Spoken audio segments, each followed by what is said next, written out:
time. It's not a live stream until something goes wrong. Hey, folks, my name is Fox. I am going to just jabber for a few minutes here and tell you who we are while we're doing this and what's up. Tonight, we are raising money for Raíces Texas, which is an amazing nonprofit organization that offers pro bono, that's an actual word, legal assistance to immigrant and refugee communities here in Texas, where I am, which, I super appreciate that we're doing this. They are the front lines of the immigration debate, ensuring that people crossing the border are afforded due process and dignity, with the belief that no person is illegal and that families should remain intact, and that every person that crosses the border should be treated with compassion and humanity.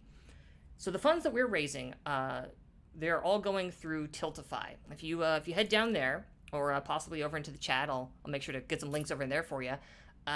You can send us, well, you can send Raíces money directly, which is the whole reason that we're doing this. It's why we're pretending to be like elves and dragons and shit, right? Don't bother subscribing. Don't bother sending us bits. That sends money to welcome to the party, and that's not what you're here to do. You are here to give money to Raíces because you're awesome, and you're a rock star, and we love you. We're going to be doing some giveaways over the course of this, one at the break and one at the beginning and end of each stream, which, speaking of, we did just finish out our giveaways, which I believe came up in the chat. So if you are Shogun117, Undead K, or Rain Dust Plays, hey, you just won something. Message us, let us know, or we'll message you. We're working on that on the back end now. Again, it's very much a live stream, and we are trying to hand things back and forth. So, speaking of handing things off, I'm going to go ahead now and hand it over to our amazing DM, who is going to take you on a wonderful fantasy trip of adventure, excitement, and donating to Raíces, Texas. Go down there, hit the Tiltify link. Okay, that's enough out of me, folks. I will see you at the break. Okay, hi there, everyone. So I guess we can just jump right in with our little game. So, I'm gonna bring y'all to a little town that I made up in my brain, and it's called Aloia. And in Aloia, there is a cute little tavern slash adventurers guild, and it's in this beautiful Swiss style building just down the street from the local armory. Uh, and inside, if we just kind of, pan your camera and your brain inside through that door, um, we will see like a little tavern here. And sitting in this tavern, we've got some folks. So if you guys want to go ahead and introduce yourselves and kind of tell me about your character, introduce yourself, maybe shout out your Twitter, and go ahead and tell me what your character is doing in the tavern right now. Just your normal day to day. We can start with Sir Baron Wilder to my whatever direction he's in from me. Very well. Sir Baron Wilder is currently within the tavern's entertainment stage, a mandolin in his hands as he slowly plucks at the strings, regaling the patrons with a soft song of love long lost and perhaps one day won again. Hello, everyone. My name is Don. I do not have a Twitter, unfortunately. I should probably get one, considering. But I will be playing tonight Sir Baron Wilder, a paladin and bard dedicated to the ideals of romance and hopeless love. He himself, excuse me, he himself is of a somewhat younger age, especially for a half-orc. Shaggy hair slowly pushed from his eyes as he continues to strum away. But I will wrap up my introduction and pass it off to Vix, who is currently to my this direction. Hello. So Vix is a tall elven woman with long dark hair that looks greasy and matte. She wears, even in the height of summer or in the hottest places, clothes that entirely covers her neck to toe. Dark riding boots, long dark coat, turtleneck. She's very pale, and a trained eye would recognize that she's extremely young. What exactly is she doing right here in this tavern alone? No one knows, and no one cares to ask because she would glare at them. She is currently brooding in the corner of a tavern like a proper emo teen.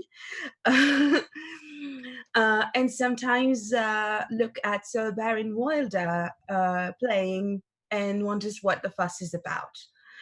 As for myself, so my name is Lujango, also known as Unketar.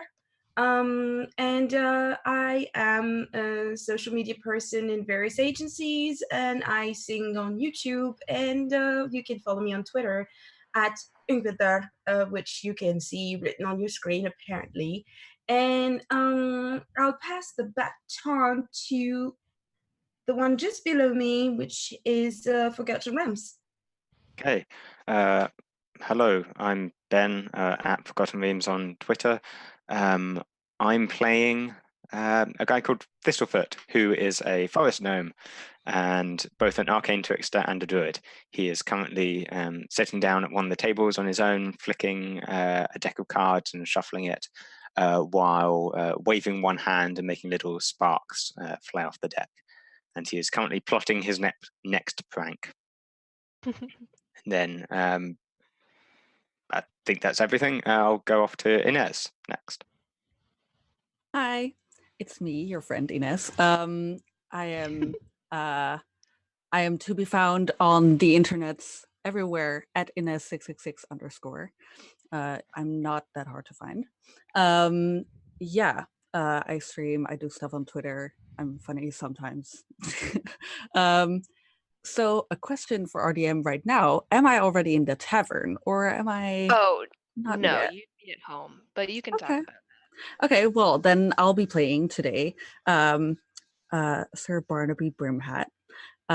He's a little cuckoo, let's say. He has been in the town for quite a while. Let's say he's around the age of like mid-30s, 36, kind of in that region. Yeah, he's a little crazy. He has his own haberdashery. He's been making the town look brighter with his hats. Yeah. And and a furbolg. That's what he is. He's a furbolg. A furbolg warlock of Pact of the Blade, of a fey creature of which we will find out maybe. Ooh. And I'll last give but it over certainly to the not list. least. Yeah.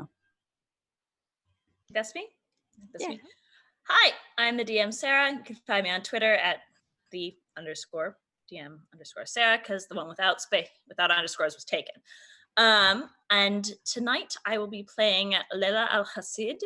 She is a Kalashite fighter, and right now she probably was playing music with Sir Baron earlier, but a string on her oud has unfortunately snapped, so she's in a corner fiddling with it, getting it restrung so that she can rejoin in the merriment. She's small, she's slender, and if you look at her closely, you'll notice that she's got a pair of scimitar hilts protruding from her back and a checkered cloth around her neck, ready to be pulled up over her head and her face at a moment's notice. You know, in case of freak sandstorms. Or So, so each of you that's in the tavern at the moment would see someone moving through the crowd, and it's someone that you know, probably. Just another one of the guild members, someone that's maybe been there longer, maybe not. I know a few of you have been here for a couple decades. So they would go up to each of you, probably starting with Vix, and they would just lean over and they'd be like, the lady would see you in her chambers. And you all would know that just means that the head of the guild would like to talk to you right now. So you would also know that she isn't like super mean. So you have some time before she's gonna try and like track you down if you don't come. But do you guys just go straight to the chamber? I figure Layla would probably finish stringing her instrument beforehand, and they would wait for Sir Baron to finish his song before approaching him. I myself would probably go straight ahead and meet the lady. Okay. Lila would as well. It doesn't need to be in tune. The lady can't be kept waiting. Oh, of course not. So. Sir Baron would love nothing more than to keep an audience hanging upon the conclusion of his tale. So he would wrap things up with a very quick strum of his mandolin and then head off to go see the lady.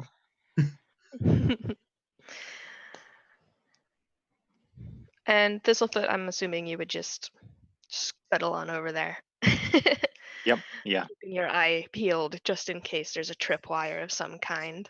Yeah. I'm ready and I'm waiting. All right. So you all gather in her chambers, and so you see this rather tall but also rather stout tabaxi woman that totally doesn't look like my cat for no reason. And she's got sort of a stern look to her, but if you've been here long enough, you know that it's just her face. Her eyes are rather steely gray, and she has sort of like this sparkle to her. It's not really physical, but you know what it means.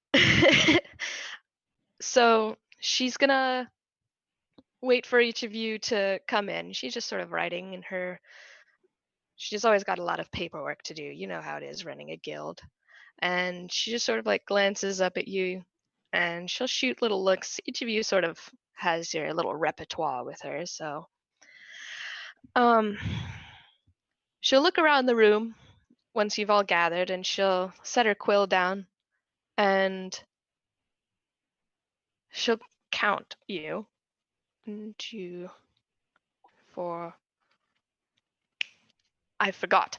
And she'll spin around and pick up a little mirror on the behind her desk, and she'll sort of rub at it.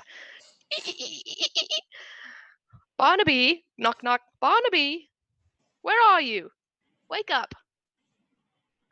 Okay, so what you'll see, I think, is through the mirror is a clear sky with some flowers like surrounded by it.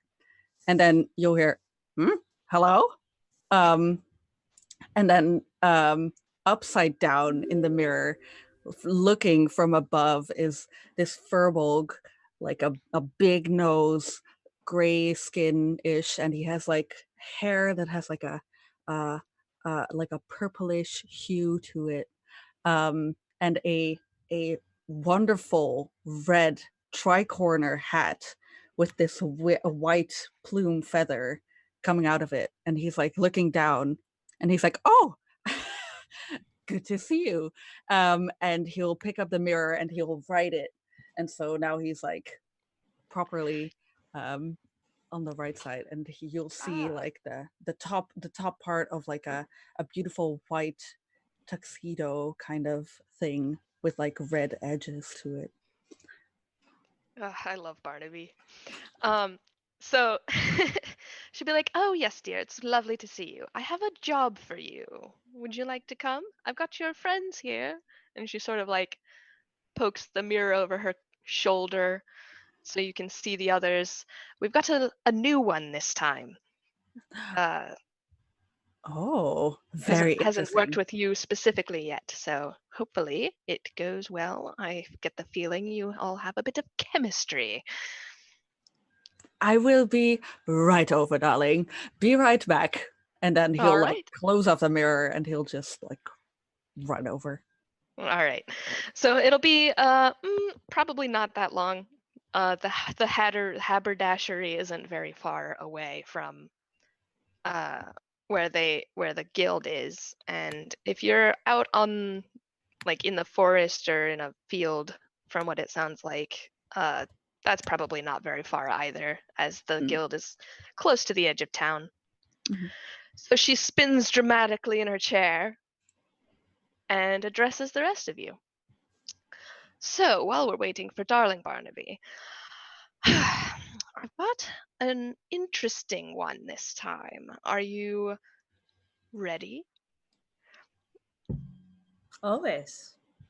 Always. I like to hear that. Now, you all know the local lord, Mr. Rumpbuff.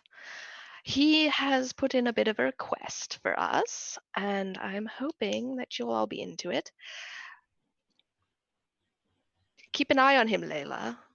He's a bit of a capitalist. You all have worked together before, except for you, Vix. I'm trying to get you a kind of a little group together. Most people tend to work in little groups. It makes things easier. So hopefully you all get along. And Thistlefoot, watch your back on the way out, don't you? Always. So, Same to you. So, Barnaby should be here soon. Why don't you all explain it to him when he gets here? Now go. I have so much paperwork. And she just sort of like takes her pen and she like shakes it like she's trying to get the ink out and goes back to writing and just sort of pretends you aren't there anymore. And just Lily So, gives where a would you like to half go? bow and withdraws appropriately. So, as you're all leaving, I would assume that Barnaby probably scampers right up to the group. So what would you like to do? I know you all have like a little bit of a map. So if you head down towards the south, it's just kind of a cross with like buildings. So you head towards the south. That's where the mansion is for the guy that you're doing this request for. Oh, I see. Basically, Vix will, for now, silently follow any direction the group takes. Sort of not suddenly, not dragging her feet, but a very subtle version of that. Oh, what do I need a group for? Okay. Barnaby, who has now run up, you see that it looks like his suit was like just ironed. He's like been very well kept with it and all that. And you see that he's put like a little like he's put makeup on, but like it's more like smears of color over the soft skin on his face. And yeah, he's been fluffing himself up. And he's giant. He's like very, very big, which you couldn't see in the mirror. But yeah, he's very big, as a furbolg is. And he'll say, well, what was this job we were going to do? What are we doing? Oh, I The forgot to Lord tell has you. a request, I believe. That's fine. Okay. A request. Okay, cool. Let's go check it out then, I guess. The lady did not see fit to share more. Whoops, my bad. I forgot the part with the details. I mean, Mm. I think It's I very think Maybe the lady though. gave us a missive or a letter of some kind. well, I think Barnaby will go up to Lady C just to like catch up with her and like have a talk with her and all that. So maybe she can explain the details in that conversation. Yeah. Okay. So if you pop in, she's gonna like sort of get up and be like, "Oh, I didn't think you were going to come up here," and like give you a hug. And she's tall, but she probably only comes to your shoulder, if you're as tall as I think you are. So she'll like give you a hug and she'll be like, "All right, this one's a bit tricky. He's got kind of a fetch quest for you. Be careful out in the forest, and just." All I'm really going to say about this one is like I don't trust his daughter, but you know how it is with lords. And she sort of like elbows you a little bit. And I say, "Oh yes, I know all about it. Okay, don't trust the daughter. Fetch quest. Look out for the forest. I mean, I'm very comfortable in the forest, but you know, I'll keep watch. Okay, that's it. Yes, it should be easy peasy. Like I said, but you know, as I said to them, he's a capitalist, so. I mean, we've all known. Okay, cool. Thank you. All right, I'll scuttle on. Yeah, I'll like give her a hug and then I'll like run downstairs again and then I'll go to the group and I say, okay, fetch quest. Look out in the forest. Don't trust his daughter. Oh, I like the All forest. Forest is good. The forest is good, but yeah. Spent some time there, a long time there, quite a while. I like it. Nice. I'll show you around, show you the nice spots. So you know the nice spots, Ben, because my tenure there was less than pleasant, but I mean, I know where I lived. I think it was nice. I mean, not everyone did. I mean, I was the only one there, so you know, I didn't have many people to compare my perspective to, but I liked it. So the forest is like a fey forest. So the parts that you're familiar with might be able to be accessed normally, but it might also get kind of scrambled sometimes if you go the right way or the wrong way.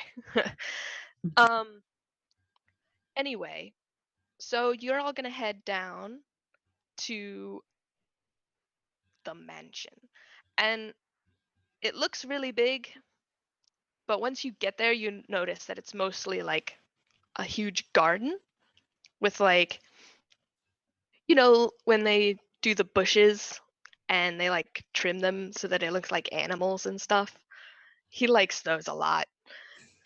What are they called? Topiaries?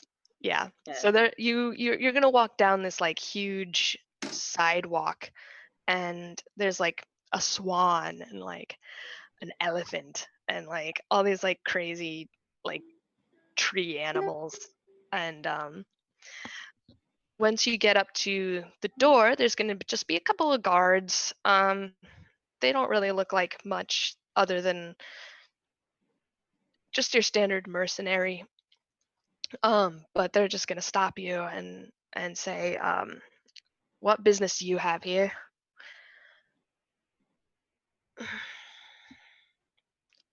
Come on, I can't just let anyone walk in. we are here on behalf of the Golden Tail. At the request of Lady C, the Lord of the Mansion has deemed to hire us for some task or the other. All right then. And he like rummages around in his pocket and he brings out like a little stamp and some ink. All right, come on. And he give me your hand. And he like stamps you like at a Like in Disneyland. yeah. Just stamp like, okay, you're here for this. All right. We were told there were gonna be a lot of you, but damn. Lila Go on. submits to this. Vix is like seems like to be counting each of us silently, and lots of us confused. If it is possible, Barnaby would like multiple stamps, like all the way across his arm or something, and he'll just like keep going, and So he'll be like giggling while doing it. so Barnaby gets up at the front of the line, and then he like after Barnaby comes Layla, and he goes behind her, and he taps Sir Baron on the shoulder and says, "Can I cutsies?" And Yep, that's goes exactly through what and it is. like they Oh, didn't you've got a notice. friend in the background. Kitty! And so Bless. basically he does that Mhm. several times and is Yeah. able to get a couple stamps Yes. on various parts of his arms and hands. Yes. Like there's like 5 steps here and like 2 here. That's good. Love that. Sir Baron will make sure that Barnaby has gotten the exact amount of stamps that he wants. We'll have So 6. they sort of usher you into the building and they like flag down another guy. They're like, all right, they're here for the job. And so the one that walks up to you is he's like this plump, and he kind of looks like what's his name from Robin Hood? Friar Tuck? Is that what they call him? Yeah. Yeah. Okay. Yeah, he kind of looks like that with like the brown robe and the rope tied around his middle and like the hair. And what you do notice is strange is that he's got like really gaudy rings on each of his fingers, and he's got sort of like a big gold necklace around his neck. But other than that, he sort of just strikes you as like just a wizard that I guess doesn't like fashion. Boo. Oh, and That's not- he comes up and he's like, "Ah, yes, for the job. Follow me, and I'll introduce you to the Lord. He can explain." And he sort of like ushers you, and he's like, "Come, come," and he brings you to this huge stairwell, fancy chandelier. It's got like the carpet on it. It's like a red carpet because he's fancy and he's the Lord. He's got to impress, right? And he takes you up the stairs and like through a bunch of hallways, and you're lost already. And so he brings you to a room and he knocks gently and he's like, "My lord, the adventurers are here." And you hear, sorry, I have to practice. And you hear a voice from within say, "Oh, send them in, yes." And it sounds rather tired. So y'all walk in and he feel like I'm monologuing. I'm sorry. It gets fun, I promise. And so you enter the room, and in it is like a canopy bed. Like just pretty white sheer around it, and there's just this large, well-dressed man. He's got like the little mustache and like the little goatee. Oh, he looks like the dude from Pocahontas, the villain, almost. Oh my But god. like Yes. but like not that bad. Like he's not like that bad. Not that bad. No, Mm, he doesn't look bad. He just looks like he just looks like him, not the capitalist. personality. He looks Yeah. like he looks like a colonizer. I'm sorry. Oof. Anyway, I mean, that's so he like gets up and he comes over and he says, "Wow, they sent kind of a large group. I didn't think didn't think they need 5. Anyway, so here's the deal. And he looks really tired. My daughter, she's sick, and he gestures to the bed. And you can sort of see like a shape. You can't really make anything out through the curtain. And sorry, I just looked at the chat. And he's just sort of wringing his hands, and he says, "There's not much time left, and I need ingredients. The good friar here has offered to make a potion that can bring her back, hopefully, and I'm at my wit's end. The dragon has stopped trading with the town. We don't have any access to the goods that we were getting before, and there's this special plant that we need from the Feywilds, and they're not communicating with the people that I've sent, and I thought maybe if we get someone like a little more what's the word for you people, grassroots. Yeah, I feel like that maybe they'll talk to you. Hopefully, I'm just at my wit's end. She's my everything. Please, can you help me? Sure Well, can, sir. Layla would like to make an insight check into this dude. Fabulous. What Go right ahead. what he's got going on, because First of all, the game. Let's go. I do very few things, but one of them is no things. Is this dude on the level? Oh, you know what would help if I was on the Roll20? I can also tell you what I rolled, which is a 26, but Jesus. Okay.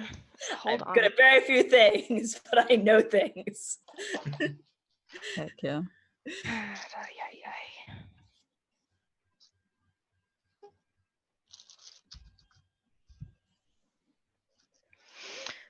Okay, sorry. I have to look up his stats.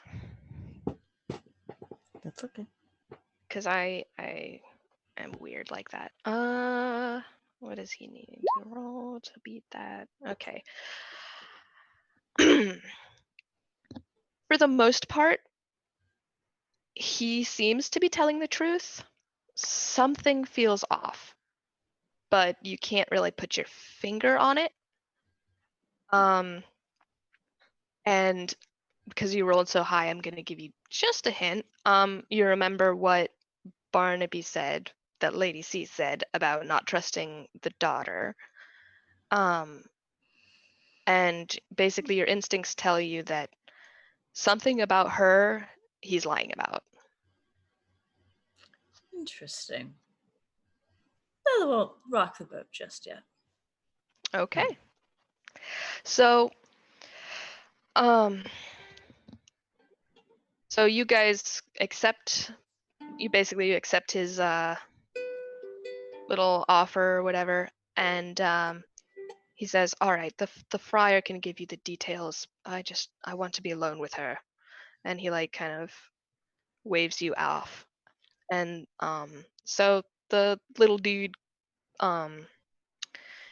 he's probably not shorter than Layla, but But that's a low bar. around the same height, but he's a nice sturdy fella.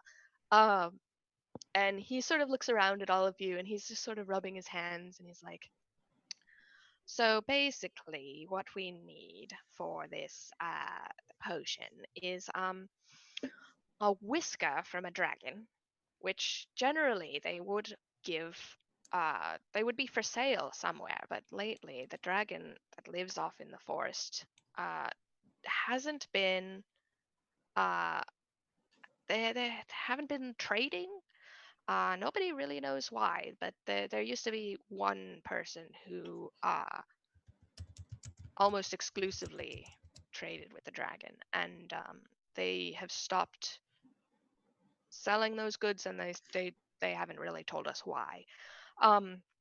So we're hoping that you can go out and convince him to give you one, or sell you one, or whatever you need to do. And secondly, there's a very specific flower. It's called, hold on, let me look at what I wrote. Fairy's breath. It looks just like baby's breath. You know, the little spriggy ones with the little white flowers, except it glows in the dark. But it's got very good magical properties, and it will help her bring, life back to the poor darling girl. So if you just head off to the forest, do you need a guide of some kind? I know sometimes people get lost, don't come back. So Baron places a hand on Thistlefoot's shoulder and says that, we have no need of a guide. One of our own is quite familiar with the forest outside of town. I'm familiar with bits of the forest. My bits. I probably couldn't get you anywhere with any reliability, but I'd be happy to try. And so everything will be fine.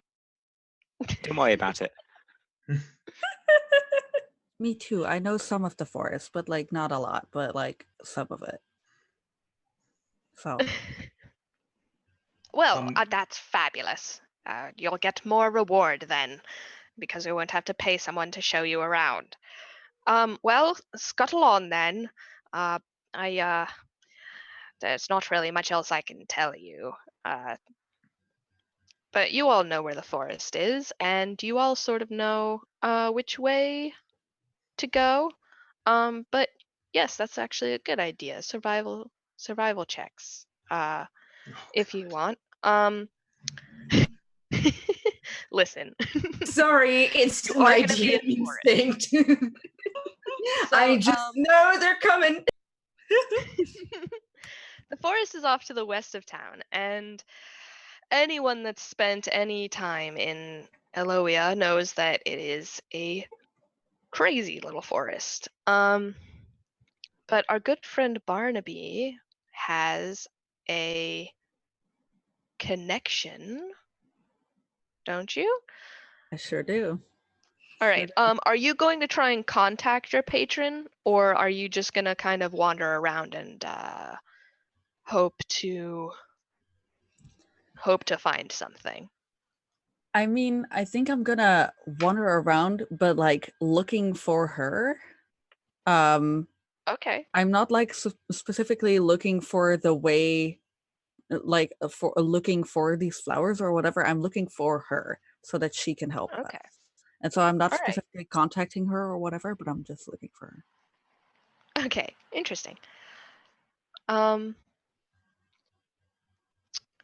Sure. Are any of you like looking for the flower as you go, or are you just sort of wandering after Barnaby? Lila would probably keep an eye out with no particular expectations.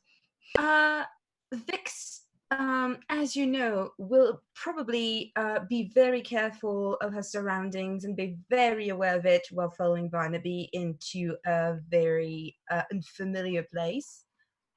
That's fair. So while they were actually trying to ask both Barnaby and Thistlefoot, dragon whiskers. Do dragons really have whiskers out here? I mean, most anything is possible out here. So, I guess. Never met a dragon, but I have met people with whiskers. So they weren't dragons, though, if that wasn't obvious.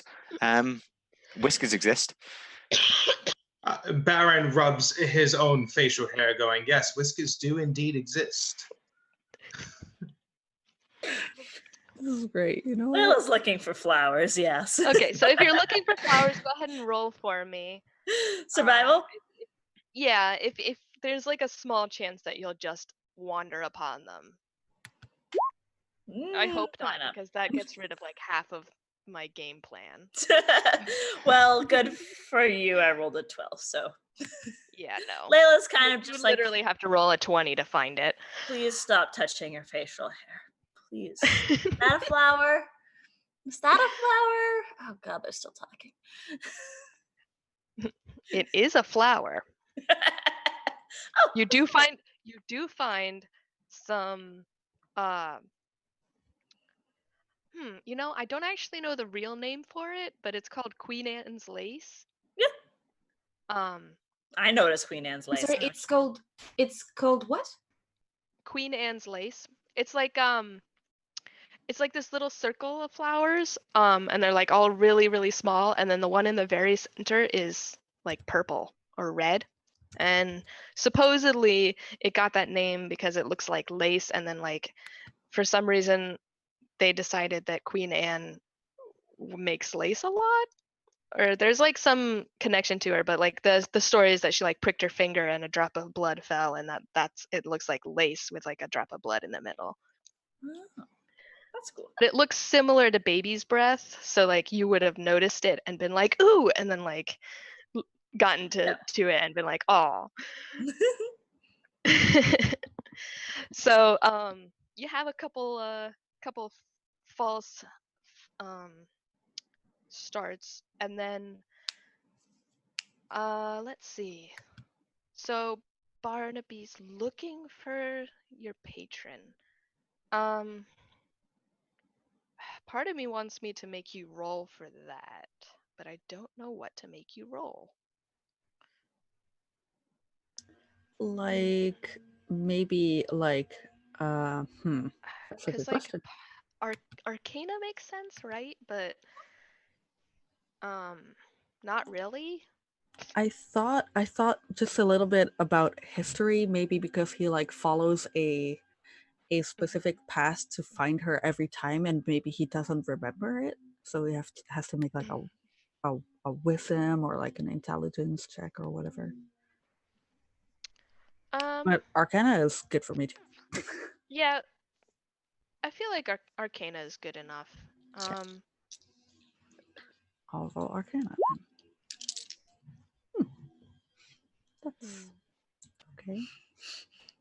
You had a patron somewhere, right? Yeah, where did I leave it? So yeah, so you're just sort of wandering around aimlessly, like muttering to yourself, like, Oh, good. I swear I saw her around here somewhere once 20 years ago. Oh, God. So does anyone else want to roll anything to try and see if you can find any clues or anything? I'll take any survival rolls or nature rolls that y'all want to do. And I'll just sort of just tell you what you find. If you find anything. Sure, I'll take a whack at a nature or survival roll. Survival. Ooh, not bad. You all have your thing set to roll like at advantage. I believe I can fix that for you. Yeah. Well, I mean, just count the first roll, right? Yeah. Well, yeah. Yeah, that's sort of the Roll20 etiquette. You count the first roll and Yeah. Okay. I mean, if y'all are okay with that, I don't Yeah. care. Makes it easier. Does it? I forget I'm it. kidding. I You're forget fine. advantage and I have to roll it. it's easier because it's also the default on Roll20 when you set it up as for DnD5E as well. So Oh, really? Yeah, and yeah. I know how you can change it. It's like Yeah. in the cogwheel, and then you can like never roll advantage. Mhm. So Well, yeah. Anyway, it's not that important. So you're actually gonna find like a hole in a tree that's like, it's a good like 3 feet, and you can sort of see, you think you see some flowers through there that look like what they described. But when you go around the tree, They aren't there. Hmm. They're only there when you look through the tree. Very well. So Wilder will call the rest of the group over and go that I have found something most perplexing. Apparently, what we seek lays within this tree, but not beyond it. And he shows everyone the strange, I can see it there, but I can't actually reach it. Mm-hmm. So if that is pointed out, then if we are like looking through the tree and we can see it, I will cast a mage hand. Yeah, I was going to do the same thing. Mage hand race. Let's go. Yeah, Okay. I'll cast a mage hand. All right. I'll So do the same. your mage hand, it kind of gets to the other side of the tree, and just sort of like, it's really weird. Like, you've never kind of experienced this before necessarily, but it just sort of like hits a little wall and bounces off. And out of nowhere, a fairy, you think, appears. It kind of looks like a cranky old man, but with like dragonfly wings. He is wearing a loincloth, barely. And he looks rather hungover. And he's like, fuck, dude. Who are you? What are you doing in my tree? This is my tree. We're looking for flowers, and we see some flowers over there, right over there. Point at him. I apologize. Did we wake you? Yes. Oh, that was not our intent. Tell me, what is your name? I'm Morty. Community grows. And he like rubs his eyes and he's like, oh god, I need to stop partying with the satyrs. And he like disappears for a minute. This is great. You know what? And you all stare at each other for a minute, and then he pops back and he's like, oh, sorry about that. What do you want flowers? What for? Well, it's a specific type of flower. We're not just collecting a bouquet. I mean, What? I am. And he'll pull out a bouquet of flowers, like illusioned flowers.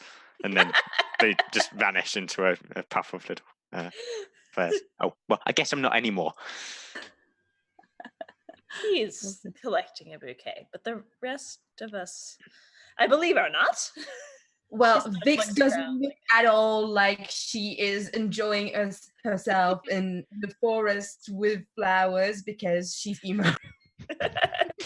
This is the stereotypical emo scene. Like, she's absolutely confused by what is happening right now.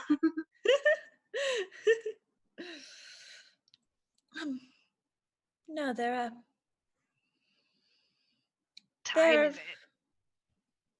Did they give us a name for the flower, or Fairy's breath. fairy's breath? Yes, yes. Have you heard of a flower called fairy's breath, good sir? Good sir. Yeah, I mean, yeah, I've heard of it.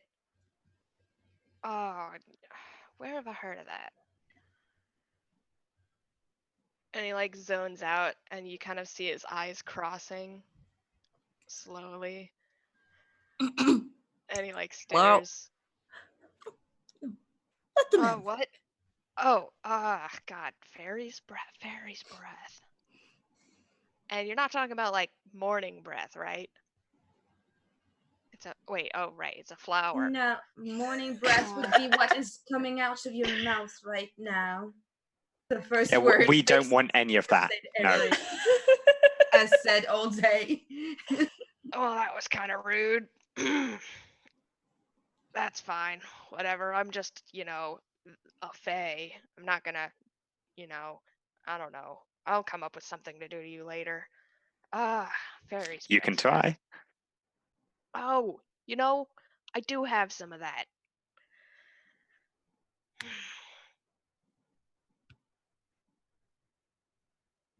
Lila sort of waits for more. He just looks at y'all. So, where is it? Oh, it's in my garden. Well, where's your garden? You It's got a through garden? that tree. Oh, can we come through? Like, is that okay? Or You actually want? Oh, yeah, we actually like want the flower. We like. All right. You know what? Okay, I'll make a deal with y'all. I haven't done my. We have the okay. So I work for this company, and we basically supply trolls at the bridges with their riddles, right? You know how you have to like solve their riddle and then they'll let you cross the bridge, or Yeah, you they're have to. very fun. They're so fun. I love them. Yeah. Okay. So I haven't come up with any riddles for like a week. I'm a little behind. I need you. What I want y'all to do for me? Can you just do some riddles? Like come up with some riddles for me. I'll give you some answers, but I need y'all to just come up with some riddles. Copywriter's life. I think that Barnaby would be like master in this, but like I'm very bad at it. So so this is I didn't come up with any riddles. I'm going to tell you right now. I didn't do that. I'm just going to give you some answers and I'm going to let y'all brainstorm. Mhm. Cool. We're just going to do 2 unless one takes too long. So, he's going to give you 2 answers that he wants you to come up with riddles for. And the first one is I wrote them down because that's what I did instead of just coming up with them. And now I'm like freaking out because I can't think of anything and I can't remember where I wrote it down. That's okay. I mean, I know one riddle. What's brown and sticky? Everyone knows That's it. that. Yeah. It's Sarah. Well, incidentally, out of character, I do not. Oh, it's a But stick. is it okay? stick. Oh. I'm not sure Layla would know that. We have a Proud of same one, but her. it doesn't work in English. We have a similar one, but it doesn't work in English. So Oh no. it really sucks in English. What's little and brown? A chestnut. Because Okay. the French word for chestnut is marron, which is brown. Ah, got it. Ah. That's fun. That's very fun. Okay. I love it. So I have a teapot and I've got a chicken. So I need you to come up with a riddle that the answer for it is a teapot, and I need you to come up with a riddle where the answer for it is a chicken. Huh. Did it or did it not come before the egg? Now that's too easy. Oh, You can't just use words. You gotta like put some thought into it. Huh. the player Amateurs. thinks that's hilarious. Layla's a little bit put out. Like I come from eggs, and 2 eggs I come, or something. That's I don't know. Sounds a little weird. You come to eggs. I want to do something with crossing roads. I thought about this, but Well, I think someone that's a can little be too easy. chicken. They can be like, oh, you're such a chicken. Mm-hmm. Yeah. I mean, we can just like put multiple together and do like I come for an egg, and then I also come after an egg, and then sometimes I can be found at crossroads, and I taste Oh. good. How about just like I have 2 legs and I look like a feathered dinosaur? You mean I am a feathered dinosaur? Yeah. If I'm an you were to unplucked pluck man. me, I would be a man. Niche joke, sorry.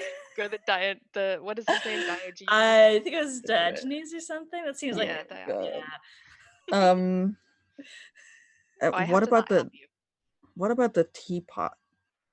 The teapot, I've been thinking about something about whistling because of the whistling sound of old school teapots and those Mhm. kettles. Oh, it's a kettle, not a teapot. Yeah, a teapot is like Oh, what does the kettle say? What does the kettle? Or what's the kettle's best friend? that's a very good one, Well, actually. obviously that's the pot. Yeah, who calls the kettle black? Calls the The- pot black. Yeah, Oh, that's what I yeah. was thinking. Great. Hmm. Yeah, because yeah. So wait, is a teapot not a tea kettle? Are they different? I think so. Yeah, you Probably. brew it in the kettle and then you put it in the pot and then you drink it from the pot. But you put it in the cup from the pot and then you drink it Let's from the trust cup. the British yeah. person about this. Yeah. Yeah, I was about to say I like think. as an That's true. American, That's this is true, too many steps to make. We just have an electric kettle, but that's Curse different you, than a- you British electric roast teapot. beef! Oh no. Yeah, so what about like I bring hot gifts? Or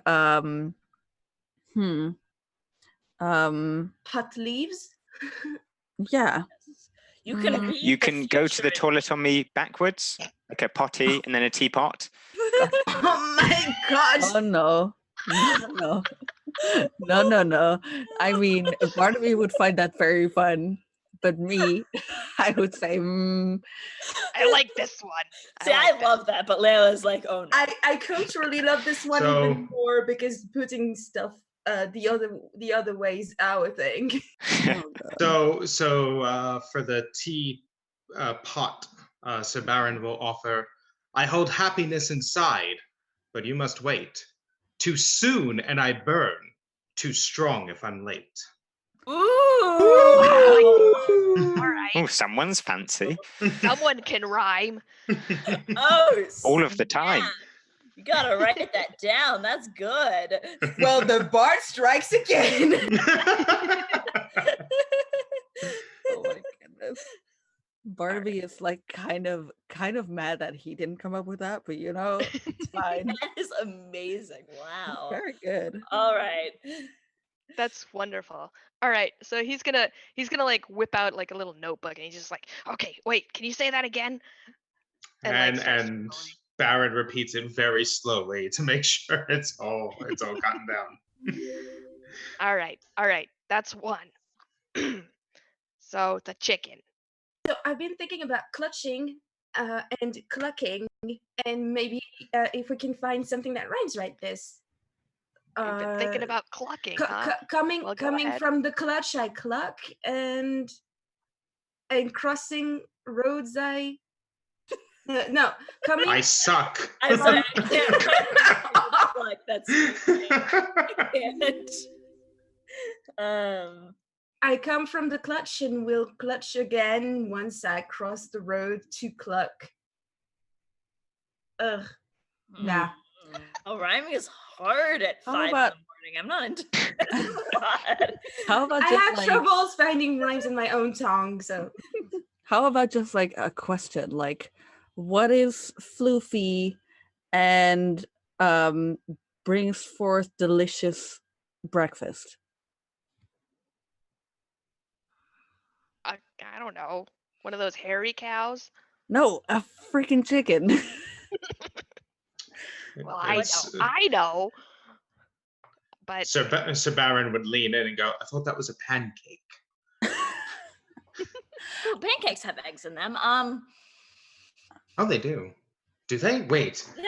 Yes, Yes. They yes, sure do. Yes. well, sometimes.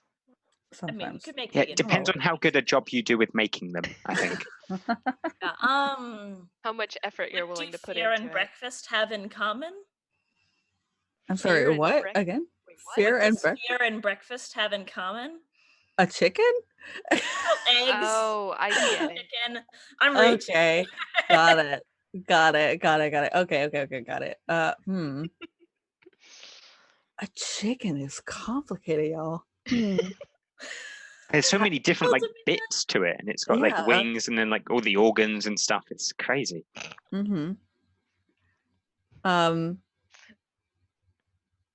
So how I about have wings, but I do not fly. Or is that too on the nose? Chickens can Hey, fly. chickens You can just have fly, to though. clip their wings. Nice. I mean, they do if you drop So- them off a building. Like they flap They're a bit and they are perfectly capable they give of it a go. You just have to. Most domestic chickens are maintained, so they can't. Yeah. how Yeah. about like So just a quick shout out. We've got a sweet, sweet crit handed to Barnaby. Thank you, Sophia Alzarla. Sophia Thank you. says? Thank you. All right, so yeah, you can next roll that you make is automatically a crit, I believe. Awesome. It's pretty Oh great. my goodness. Gosh. Oh, that's so Um, sweet. Y'all, oh my god. So how about like I produce delicious food, but when hot, I am also delicious food. Yeah, I am delicious food, which makes delicious food. Yeah. I Like- feel like you said delicious food too much, and now I'm like really craving one of those greasy breakfast sandwiches, man. I mean, I'll use minor illusion to make one in my hands and offer it to him. Oh, dude, you're a real bro. And he like reaches out to try and take it. Ha! You The got dude's pranked. Ha! God. And he just sort of like, okay, what are you wearing? Glamored studded leather, so just whatever I want, basically. I can make it look like whatever I want. So some like, I guess, yeah, he was wearing fancier clothes early on, but it's more sort of woodland garb. Okay. Yeah. Do you have like a hat or anything on? Sure, he's got a cloak, but he's probably illusioned a hat. Okay, cool. So he just sort of like flicks his finger and your like hat falls off, even though it's an illusion. Ah, Interesting. Love that. cool trick.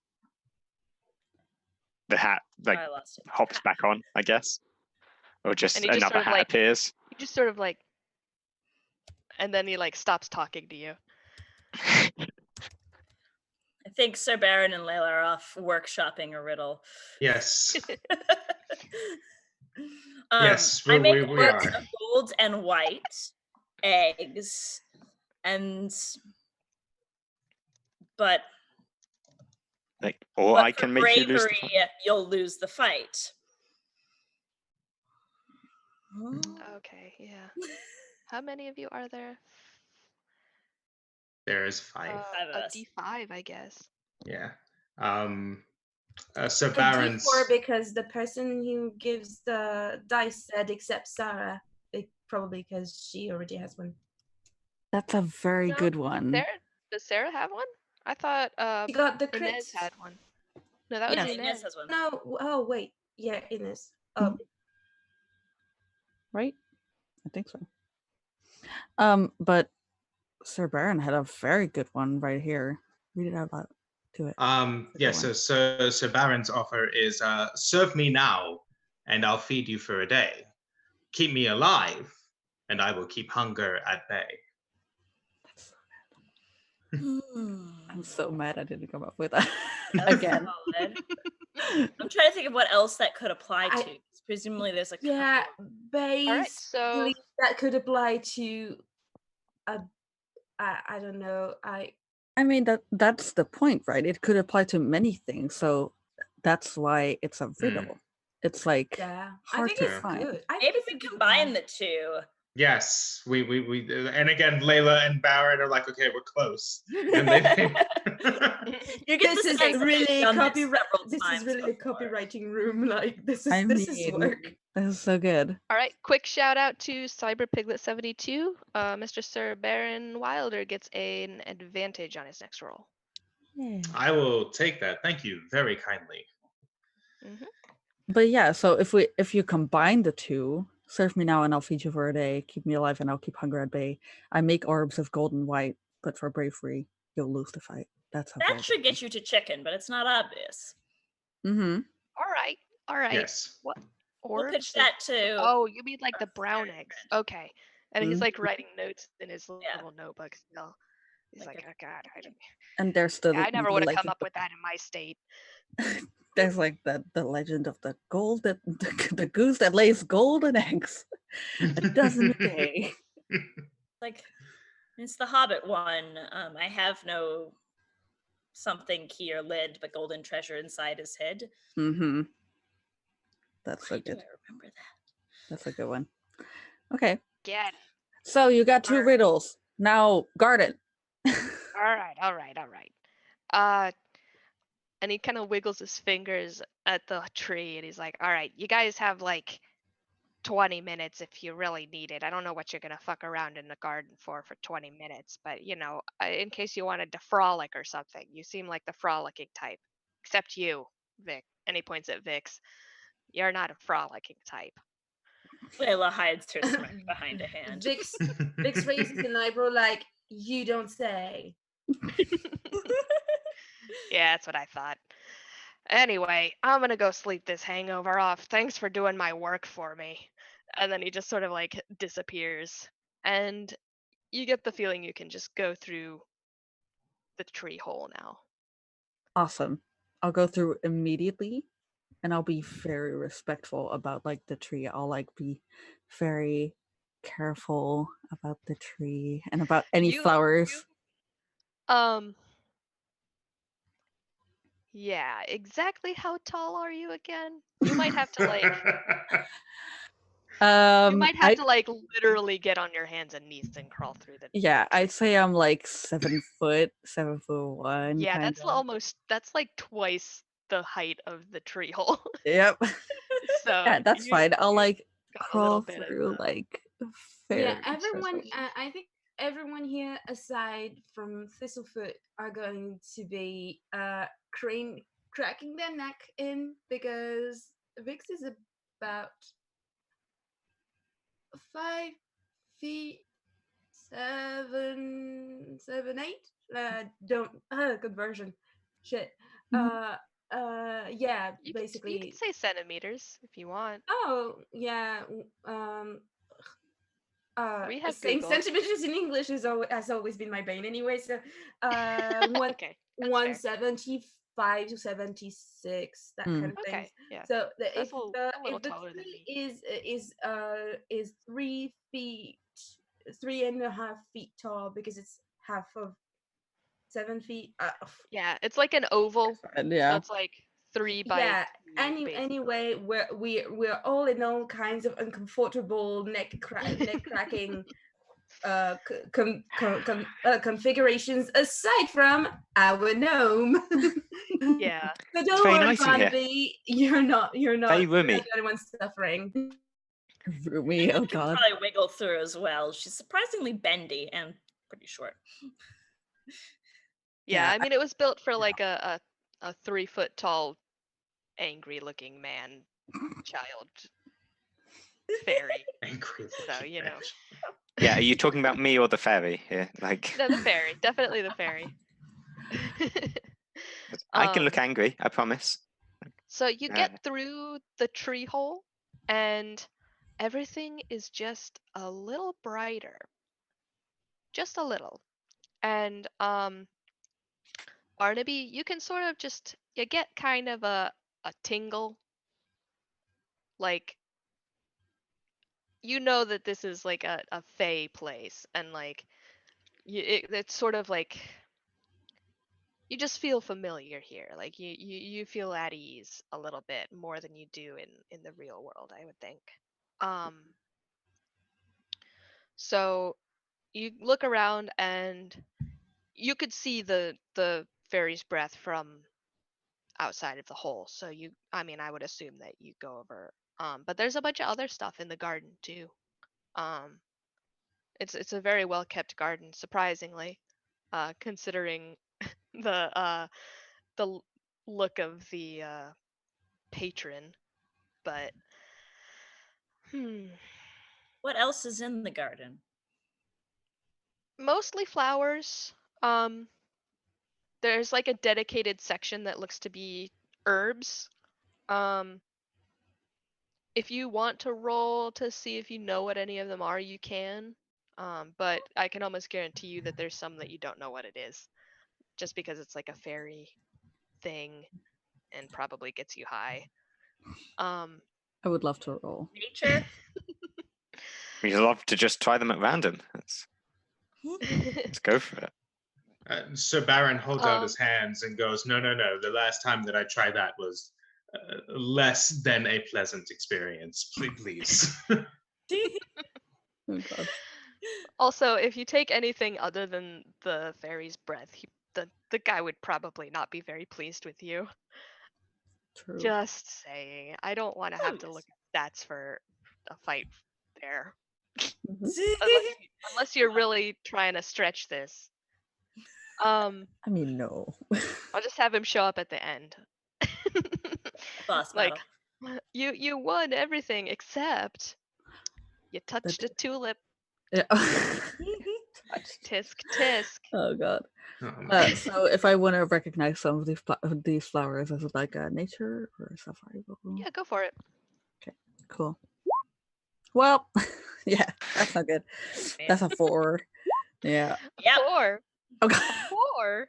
Yeah, a 4. Well, Or you could recognize your the fairy's crits. breath. They are flowers. There Cool. are flowers and a tree. Wait, not for nothing. Wasn't Barnaby's next roll a crit? Oh, that's true. That's true. Just saying.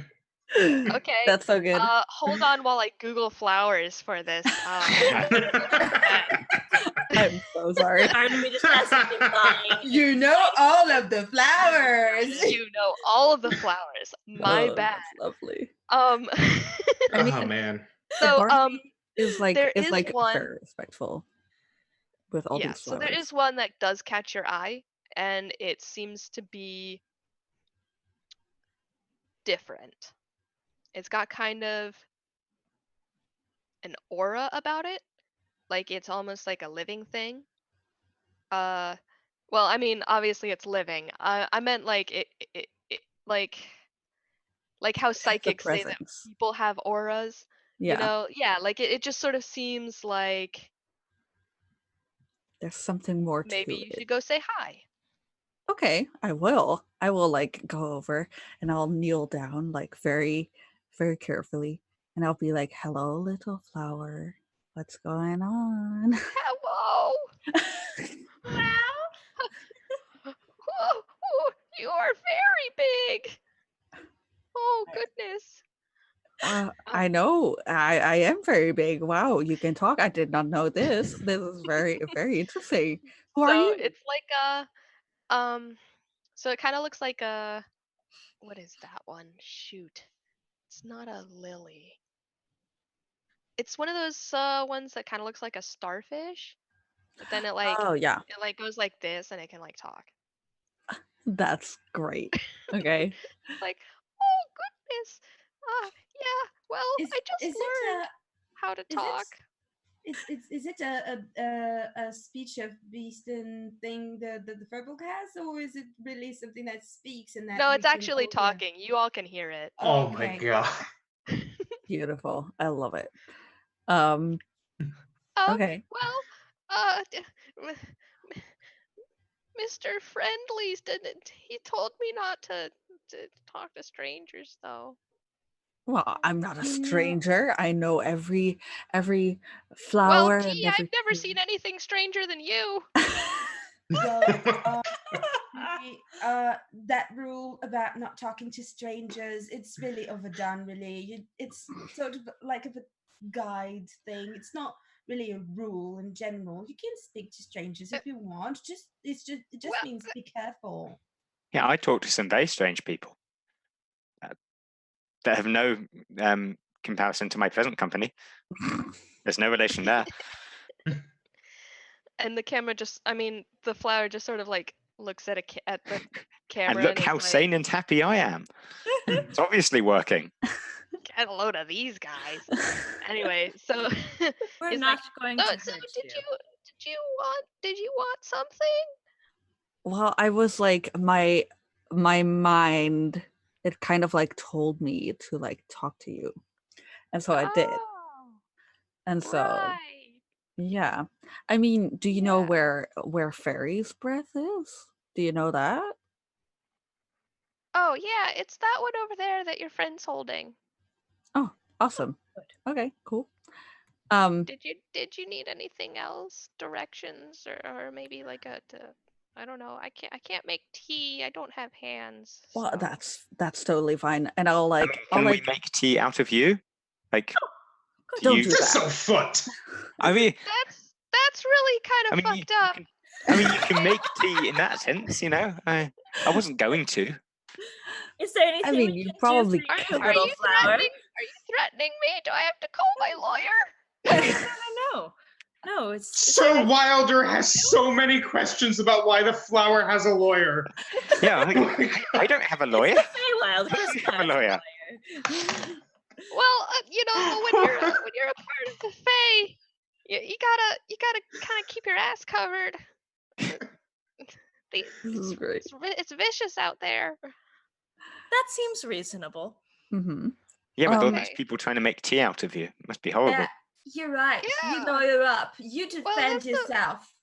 That's the first time I've gotten that specific What threat, is this? but yeah, I'm gonna have to ask y'all to leave now. Whoa. I have Very one more. I sorry have for one this- more question. Oh, sorry. Yeah. So and Okay.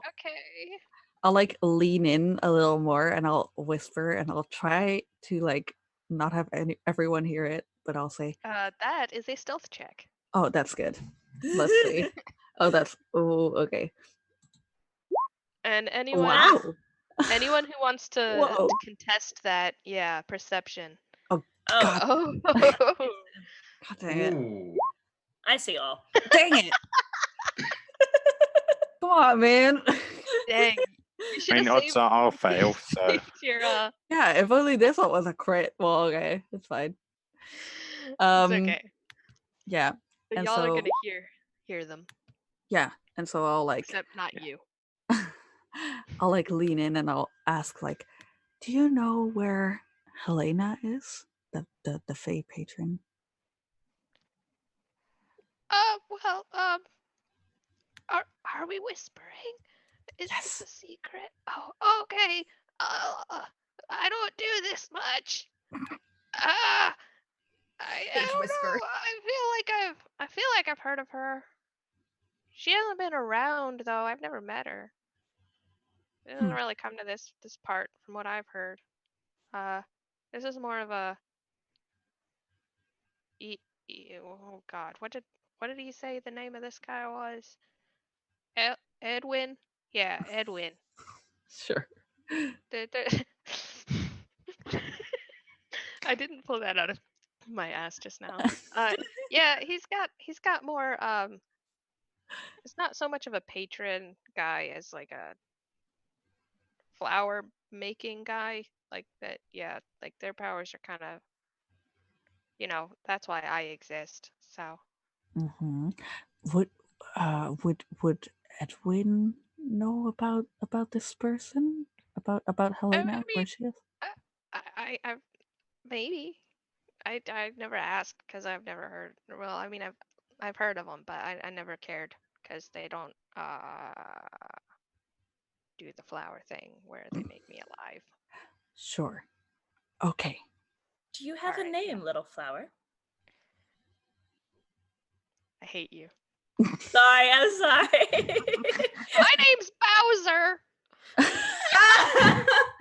Hmm. Well, we thank you very much for your help, Bowser.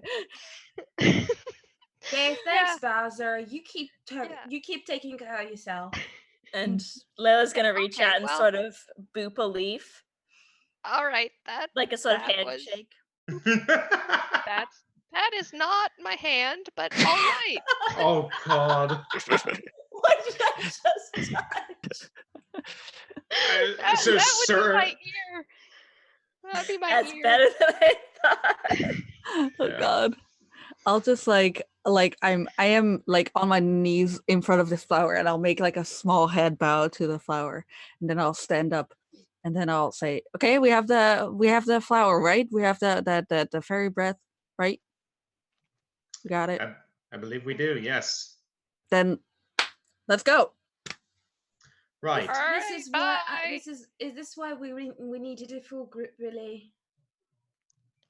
Yeah. Well, I mean, I guess I don't. Well, oh, Bowser doesn't know anything about that. He's pretending to be a flower now. Yeah, and I probably have my back turned to them as well, talking to the group. Yeah, we Mhm. needed to be 5 to do this. Well, I guess since you two came up with the riddles, it's fine. Yep. Let's go. Lady C likes her insurance policies. The more of us that go along, the more likely we are to succeed. That is true. Yeah, sure. And Vix, I guess you probably wouldn't know that, but the others, you would have been on missions that had been given to you by Lady C specifically before, where like you kind of questioned she why she paired you with someone specific or why she sent so many people, but it always every time it turned out that you needed all of them. Hmm. So With that said, Sir Wilder will actually lean into his good friend Layla and be like, "The flower was talking. Yes, that happened." Yes, I believe it did. It seemed Right. nice. Right. so See. how are you going to find the dragon? Well, first I'm stopping by this very old man dude, and I'm asking him about Helena too, about where she is, or if he knows where she is. Oh, okay. He actually disappeared. Oh God damn it! Okay, After well, after you guys gave him his notes, he told you he was gonna go sleep off his hangover. okay. Yeah, Well, probably would have tried to Sorry.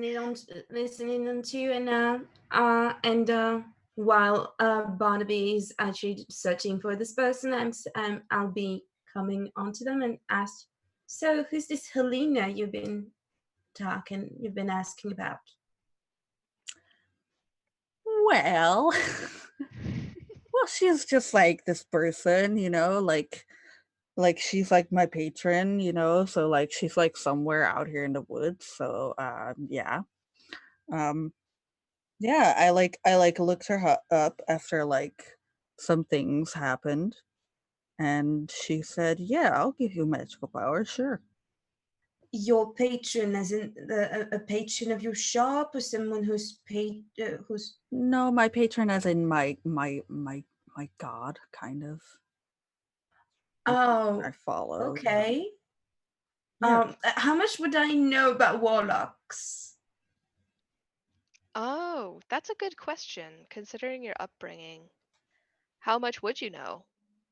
I don't know much about the what is it, a cult that you were a part of? Is that the word you used? Yeah. Okay. I don't know much about what they would have told you and what they wouldn't have about the outside world. Um, so you might. Do you want to make a roll and I'll sort of like base it off of that? Yeah, sure. Okay. Arcana, Yeah. history. Yeah. Either one, whichever one you have better. Oh no. Go ahead and roll Well, history too, just in case. Okay, that's a lot better. So, you know about warlocks. You know that they exist, and you know that it's possible to make a connection. But you kind of think that it's basically the same as a cleric. So you don't really know the difference between the two. And you all right. don't, yeah. Yeah. And I'll basically like talking about her. I'll at some point I'll be like, yeah, she gave me this, and then I'll manifest out into my empty hand a greatsword, and it's like super, like it's like big, and it's got like a domed edge and like a big handle, and I'm like, yeah, she gave me this. That's a big sword. Yeah, it's real cool, isn't it? Like, it's so cool. I love it. Yeah, that's a big sword. And then I'll like turn it around, and then I'll like stab it into the ground, and it disappears. All right. And I'll say, Yeah. that's what she gave me. She's so cool. I need to like find her like right now. Like maybe she'll like know more about the dragon and like where it is, like that's why I'm like looking for her. So yeah. Okay. Well, sure. Cool. I've got a question about a spell. Sure. Would a locate object work on something that's attached to a living thing? Like if I tried to locate a whisker of a dragon, would that only find whiskers that weren't attached to dragons? Or Because it's an object, and if it's attached, it's not an object anymore, right? Then it's it's a being. body part Yeah. as opposed to an object. So I guess not. It would locate No, I whiskers like that I it. fell off. Yeah. Oh, I like it. Yeah. Okay. There's so it either locates so a you can- specific object I know really well, or just the nearest object of a particular kind. So the nearest Okay. whisker belonging to a dragon. Yeah, you can do that for a whisker or a scale or like a talon. Because those The are all whisk is things what we're that are looking feasible. for, so I'll go for that. That's fair. All right. So And yeah, it's within it's a fair to 1,000 say. feet, I get fair to- pointed in that direction. Okay. Yeah. Great. Yeah. And a forked twig. Okay. So while everyone else is like chatting and talking about everything, oh, I'm sorry, I wasn't paying attention.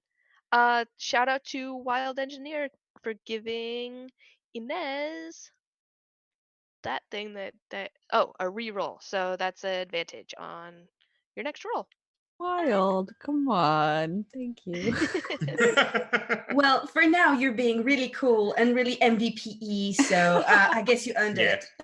it. Thanks. So yeah. So while y'all are chatting, you, Thistlefoot, are casting your little spell.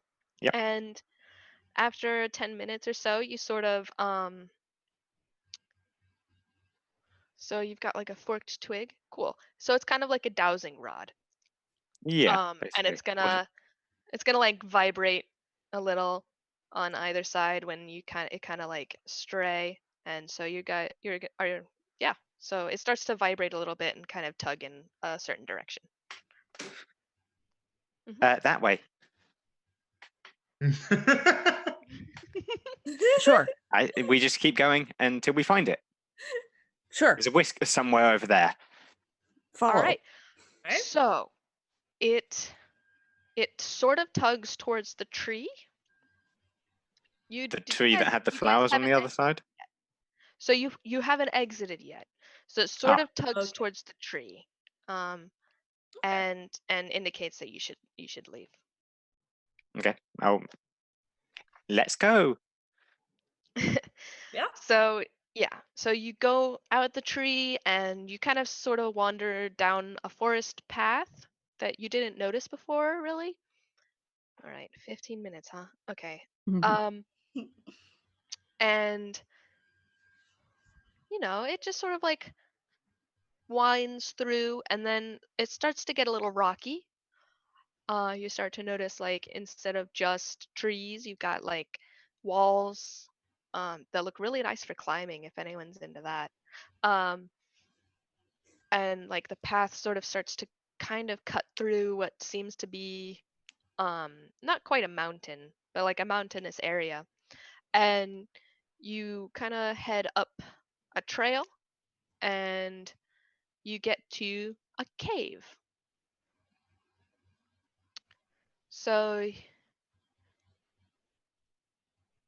this is where the rod sort of leads you, is this like cave in the middle of the forest on this mountainous hill. And it's pulling us inside.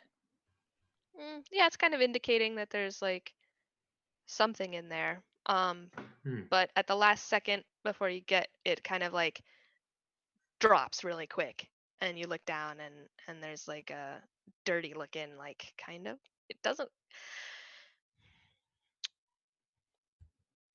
it's okay, it's not a whisker in the way that you think.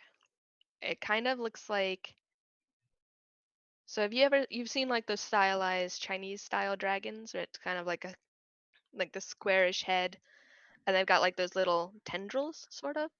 It kind of looks like that, but it also looks like it's been kind of stomped a lot, and it's like broken up, and it doesn't look very nice. So You I think don't. this is good for potions? Like I wouldn't want it inside of me, so I guess not. But maybe there's more nearby. Anger. I mean, if you do like yeah, I'm not even gonna make you roll. Like you kind of know that it's not really gonna be potent enough. Yeah. You just sort of get the feeling that it's not exactly quality goods. In my experience, if you wouldn't put it inside yourself, don't put it inside other people. Right?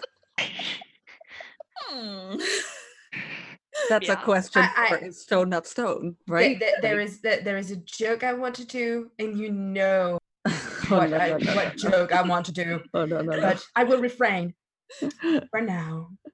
For now. That's fair. Uh-huh. Okay.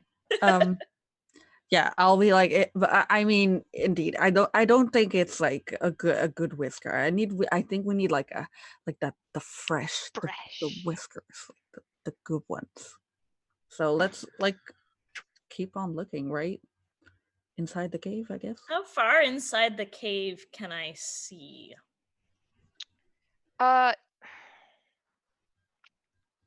Normal. I don't know. Like, what do I Are you see with my limited human vision? I suppose that's probably the better way of phrasing Yeah, that I mean, question. it's just a bunch of rocks. There's like a leave me alone. I'm a good DM. The chat's You are. roasting me. So yeah, you don't really see much. There's like a rock that looks like it's been clawed, like you know how cats sharpen their claws and they'll like but like on a rock, because it's a dragon. So obviously something lives in here. But you don't really see anything. Actually, can everyone make a perception check? Heck yeah. Sure. That is something we can do. What do your elf eyes see? Dang. Oh my god. Oh, snap. Oh. You got a 26 without critting? Oh god. I have a lot Oh, of perception. All right. I just dumped So- all my points into wisdom. And I We're get gonna a start at the 1. bottom. That reeks of bot expertise. So, Sir Baron, And actually, you notice that there is a bird over there. Isn't that neat? It's very interesting. I wonder if this one talks as well. Next is Thistlefoot and Barnaby get about the same amount, where it's like, I believe there that you would hear like a bit of a babbling brook off to the side somewhere. Probably just to the whatever this side is, right of the cave. Mhm. There's a nice little creek over there. That's neat. But you can't really hear anything else. And then Layla, you think you hear something in the cave. You can't quite make out what it is, but there's definitely something in there over the brook. Vix, you hear crying. in the cave, like a sad Okay. friend. Okay, and Not that you what's necessarily the care. what's the layout of the cave that I Okay, can see so right now? 120 feet of dark vision. Remember? cool. Yeah. It's a deep cave. It's I'm doing math in my head to try and guess how tall it is. How tall are my ceilings? 9. Okay. Let's say it's 15 feet tall, and it's a nice big dome. So maybe like 10 feet this way, horizontal. Mm. Um, you can see down the cave, that there are lights, farther down, like torches, and it kind of looks like it splits off, about 60 feet down. So I don't know if anyone else can see that far, but yeah. Can I? That's a good question. Yeah, I got some dark vision. 60 feet. So Okay, Yeah, so you can just same. barely make out like the torches in the brackets where it's like it kind of splits into a 3-way fork. I don't know if I If can. you're looking, I don't know. With that roll, you probably aren't even. No. Me and the bird are very much engaged with one another. You're having Yeah. a Yeah. very special conversation in your head Yeah. together. Well, because Layla confirmed that the flower could talk, so Sir Wilder confirmed in his own head that, okay, so this isn't the grips of laudanum. This is actually happening. So now the bird must also do something. Well, it doesn't have to. No, it has to. If the flower did, then the bird has to. Obviously. Are there any trees around? Well, yeah. Okay. You are in a forest still. It's just Okay, a cool. very like rocky. It's more like a clearing. But there's like it's kind of. Yeah. Okay, your character might not necessarily know this, but it was kind of cut out of the mountain, Mm. and like there's like a cut of the clearing, and there's trees in the clearing, and there's trees on the part that wasn't cut to be a part of the path. So yeah, there's like trees around. That's where the bird is chilling. Okay, cool. So I'll like go over to one of the trees and I'll like lay a hand on it and I'll be like, don't worry, we're just here to pass through. It's fine. We're totally fine. The the brook is nice, right? I mean, it's talking. We know that. Just it's fine. And then I'll like walk back over and I'll be like, cave? Cave. Cave. Yeah, be careful, because I heard some noise inside. Someone seems to be crying. Oh, we need to console that one. Oh, So yeah, I can cheer them up. Layla's just going right into the cave at that. And Sir Wilder is right behind her, a curious hilt with no blade attached, springing into his hands. Careful, where are you rushing in there? You said someone was crying. mm-hmm. And so What we if go. it's a trap? What if it's an illusion to attract the passersby and gruesomely kill them? I mean, we'll find out about that later. It'll be fine. Remember, the Does golden- it say something about the person who made the trap? Whether or not I go find out says something about me. We're the golden tail. This is what we do. Yeah, sure. And she like and rolls her eyes. I felt that in my soul. Yeah, like my whole middle school career just sort of like slapped me in the face just now with that. Fine, I'll go with God. Mhm. Layla, Okay. hopelessly optimistic? No. All right. So once you get to the fork, there's actually 3 doors that you can see, like about 20 feet from me, like the fork part. One of them has a little window on it. That's the one off to the right. The one straight ahead actually has like it looks a little sturdier. Like the other 2 are just plain wood. This one like is reinforced.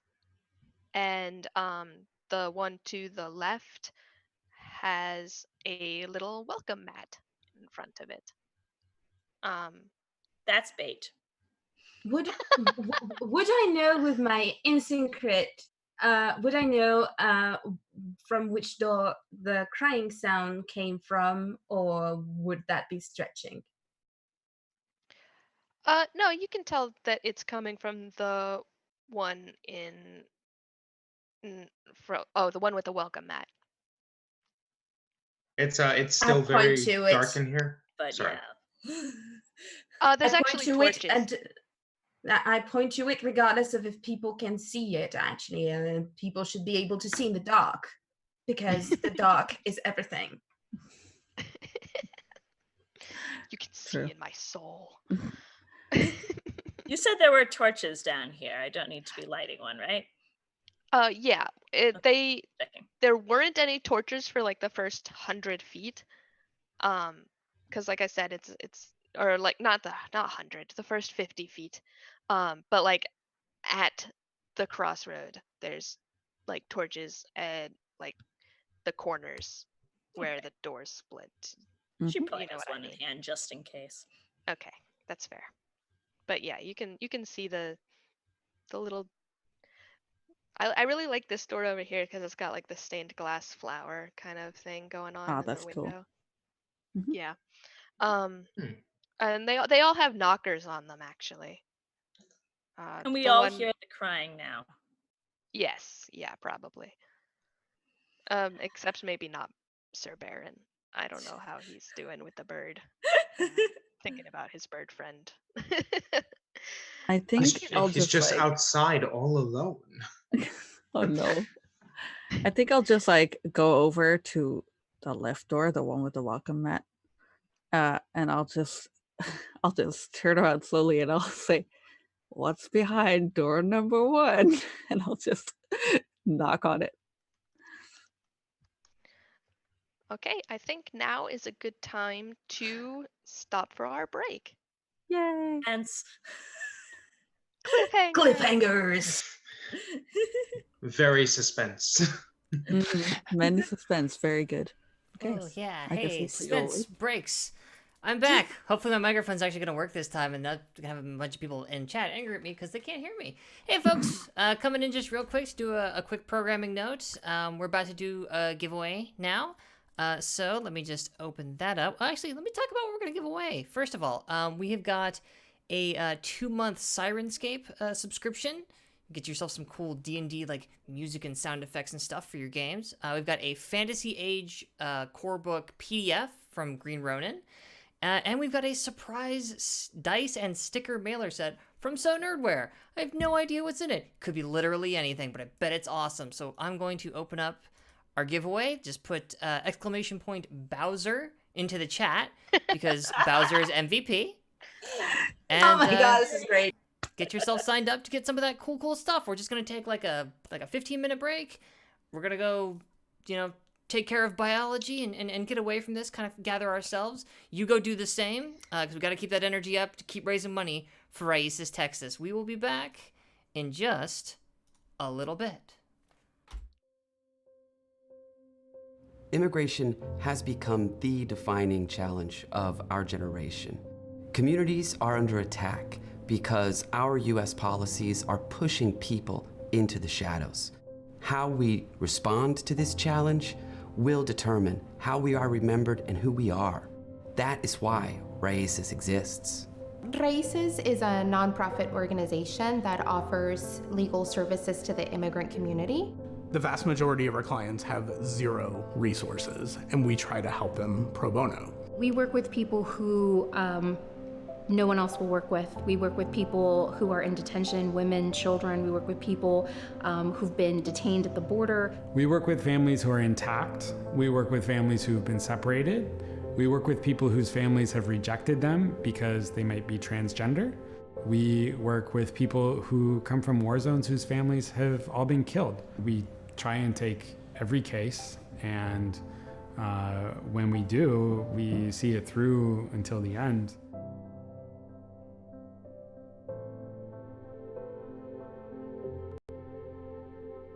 I look at our clients and I see my own family.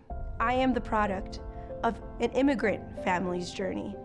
Many of us that work for this organization are immigrants ourselves. I'm a former refugee from Iraq. I came in 2010. My clients have the same story as mine. My grandpa was an immigrant from Cuba, and really when I look at my clients, I think of him and I think of the rest of my family. As someone who came to this country undocumented, I feel privileged and honored that I'm able to do this.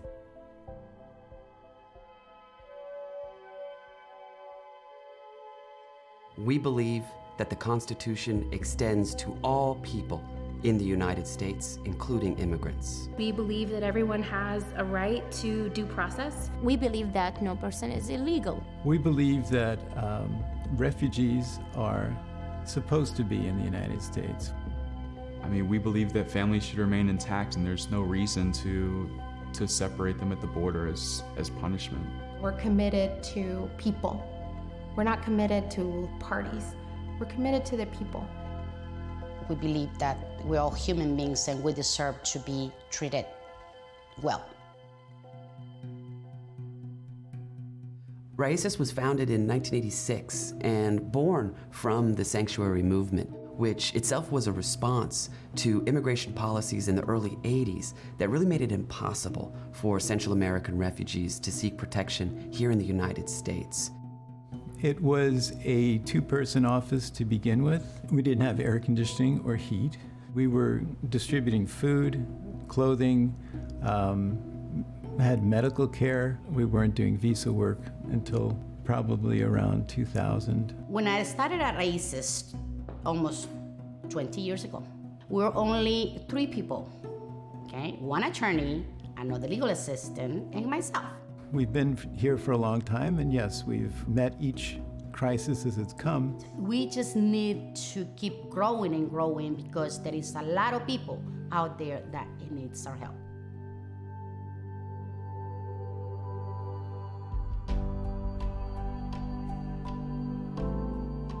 We have a family detention program. We prepare people for their credible fear interviews. We're in the detention centers every day, talking to our clients, hearing their stories. We have a children's program. We provide legal presentations for the children's rights. Children need representation while they're still in detention. Otherwise, they would go to court alone.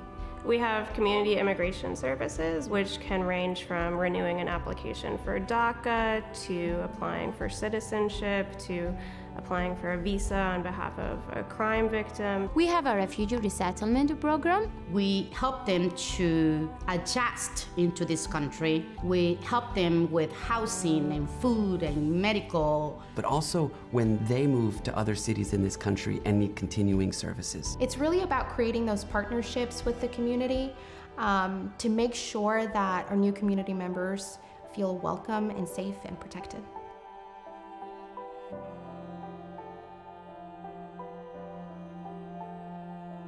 Last year I was almost deported, and Raíces came in, and without knowing anything about me, they helped me, and I don't think I would be there if Raíces hadn't helped.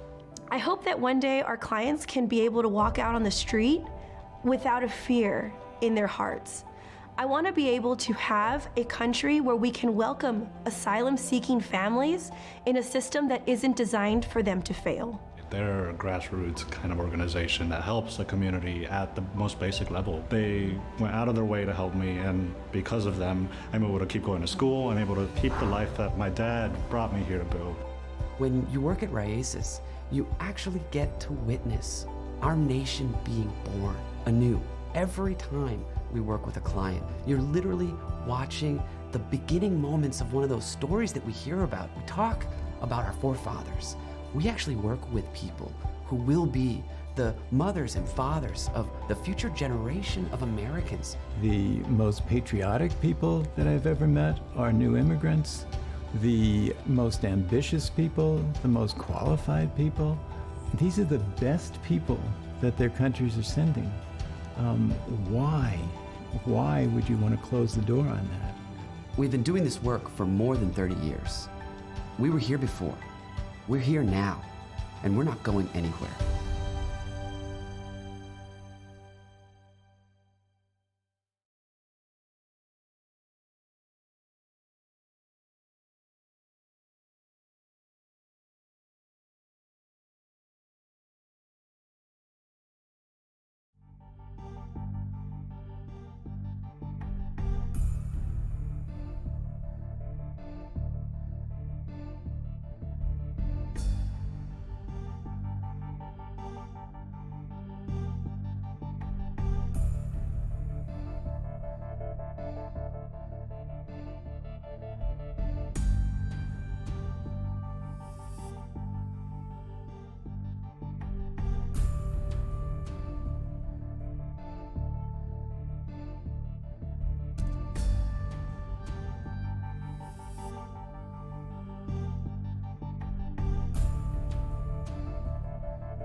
back.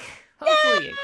Woo! Welcome back. Hey, everybody. So, welcome again to our 52 hours of RPGs for immigration justice here on Welcome to the Party. We are raising money for Raíces, Texas, a amazing organization here in my own home state of Texas. They're a nonprofit that offers pro bono legal assistance for immigrant and refugee communities. Basically, they do a lot of amazing charity work to help people that come into the country and, well, all those nasty ICE people and all the nasty shit they do, they kind of help them with that kind of stuff. And that's what we're here raising money for them. We're raising all of our money through Tiltify, so don't subscribe, don't donate bits. Head down there to the big donate button or check out the links when you see them in the chat and go send some money their way. It'll affect the game. You can do things like add, give people advantage on rolls and stuff like that. Again, keep an eye on that chat. But also, it's just a really amazing, really cool thing that you should be doing because Raíces, Texas is a fantastic, fantastic charity. And we're really excited to be helping them out today. But I know what you're saying. You're saying, Fox, hey, what about that contest you ran? So why don't we pick some winners for that? So what I'm going to do is I'm going to go over to this little program over here and hopefully not screw this up. All right, so we've got 3 winners for 3 prizes to give away. Let's go ahead and I probably should have had my prize spreadsheet open. Live demo, folks. Okay, here we go. So for the 2-month Sirenscape subscription, let's say that 3 times fast. Our winner is DM Sarah. Congratulations! Wow. Hi.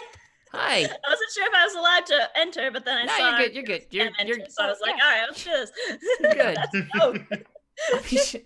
I'll send you a message. That'll be really easy.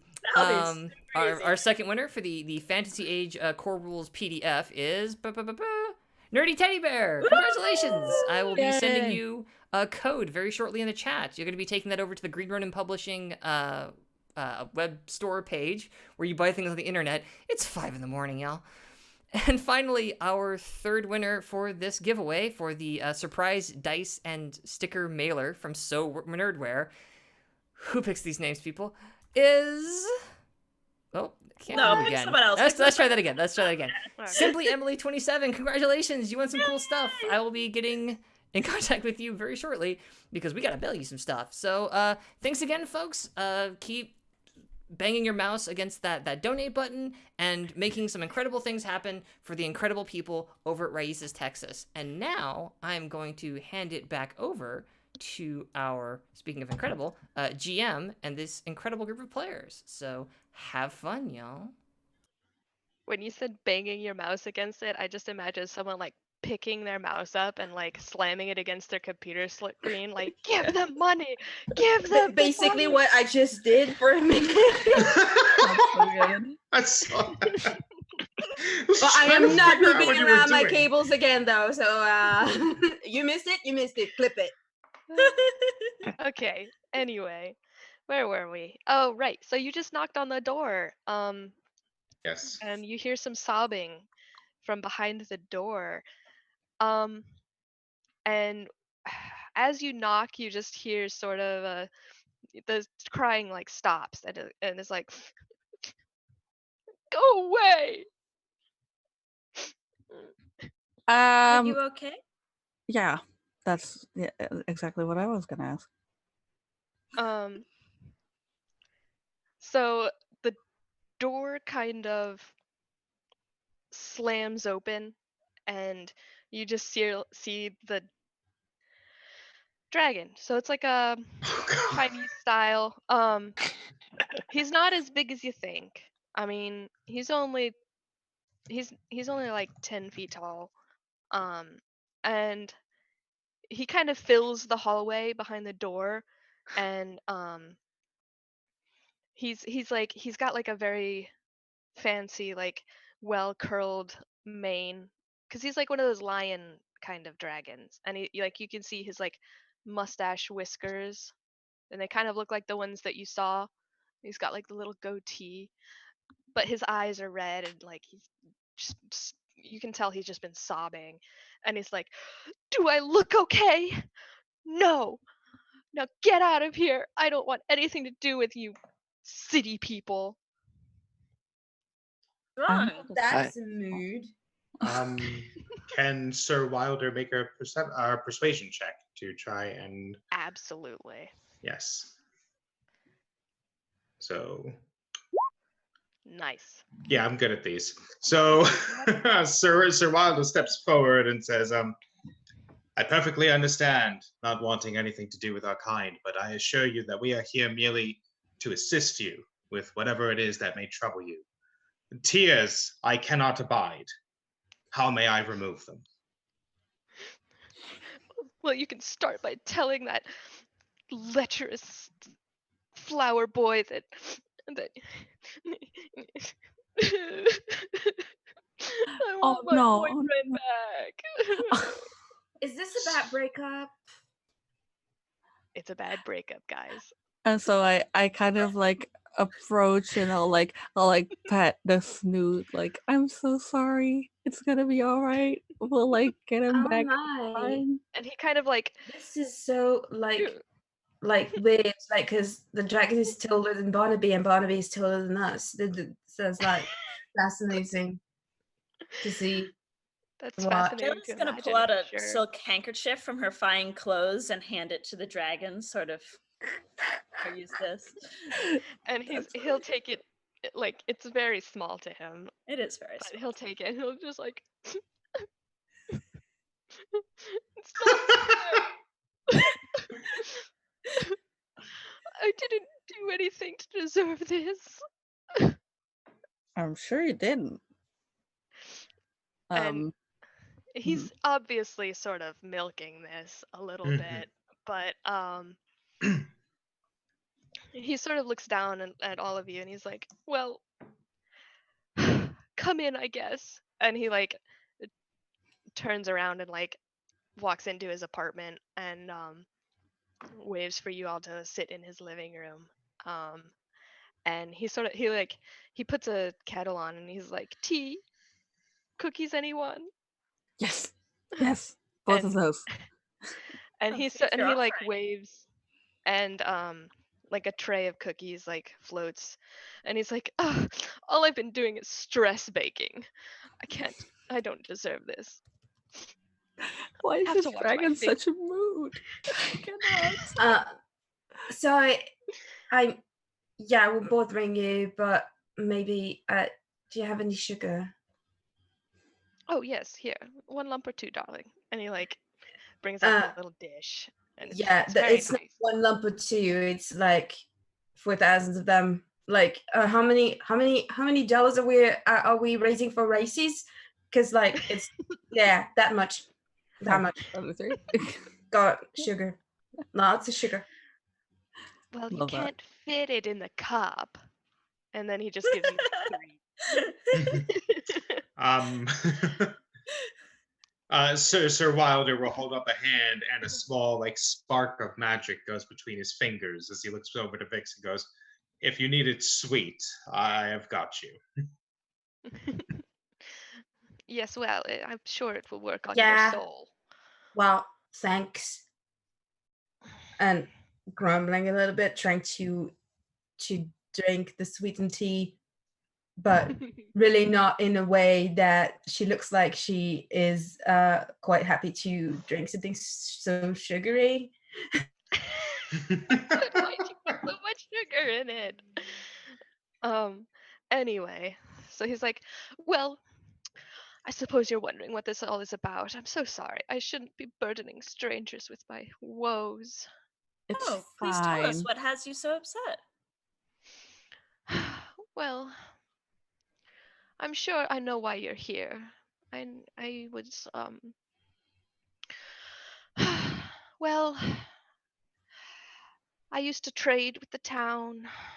They would profit very much off of, I would give them my clippings, and I would do my nails, scales that would fall off and whatnot. I know that they're potent for potions. And but sure, you're more important than that. We can listen to you. We need you. You need the break. Seriously. Like, you got to take care of yourself. Well, yes. Anyway, the only one that I really would give, like, there was a boy. He would come every week, and I would give him all of the pieces the pieces of my soul. Layla puts a comforting hand on the dragon's shoulder. Thank you. He was so beautiful. I would wait every week just to hear the sound of his footsteps on the path. And we started dating. It's just nothing. I don't know what to do. He told me that he can't see me anymore. And I don't understand. Did he give any reason why he would do this to you? No. Oh, we we talk so much, and I thought that I knew everything about him. It's been years, and I just it was so out of the blue. I don't know what to do. Sir Wilder stands up in a huff, teacup in his hand, pinky out, of course. As he says, I have sworn an oath to all that abide by the tenets of romance, companionship, and love. This simply will not do. Let me go and speak to this person on your behalf. I assure you that if I cannot get you what you seek, I shall at least bring you back a satisfactory answer. And he just sort of like bursts out crying again, and kind of like lays his head on Layla, and because I'm assuming she's the closest, and there's just like, let's just say he's got very big tears. So you might get a little damp. Sorry. Yeah, Layla has accepted this. She's just got her arm around him, like, it's okay. Oh, you're so nice. I've only just met you, and I don't even know your name. His name is Darren. He runs the flower shop just past Erstwhile Boulevard, I believe he said. I can't remember. But yes, I mean it's called the Damp Daisy, I believe. You should be able to find it easily. Anyway, yeah, right. Oh, yes, thank you so much, kind strangers. And what can I do for you to repay you? It looks at Sir Baron and mouths, he's a damp daisy. Well, he's not. Oh my god. Well, we need one of those cool whiskers of yours. Okay. By the way, Barnaby has like finished his tea, and he found this so sad that he's filled a teacup with his own tears and drunk that too.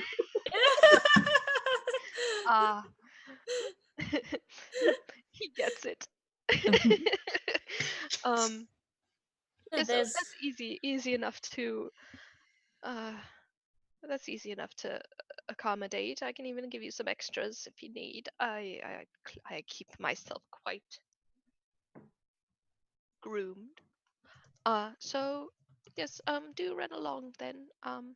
Oh, what are your names? I'm sorry. It's so rude of me. I'm just taking your kindness and just not returning any. Hi, I'm Barnaby. Barnaby Broomhead. I'm Vix. Don't worry, we got you. Thistlefoot. Hi. Did we get your name? I might not have been paying attention. Oh, I'm Howard.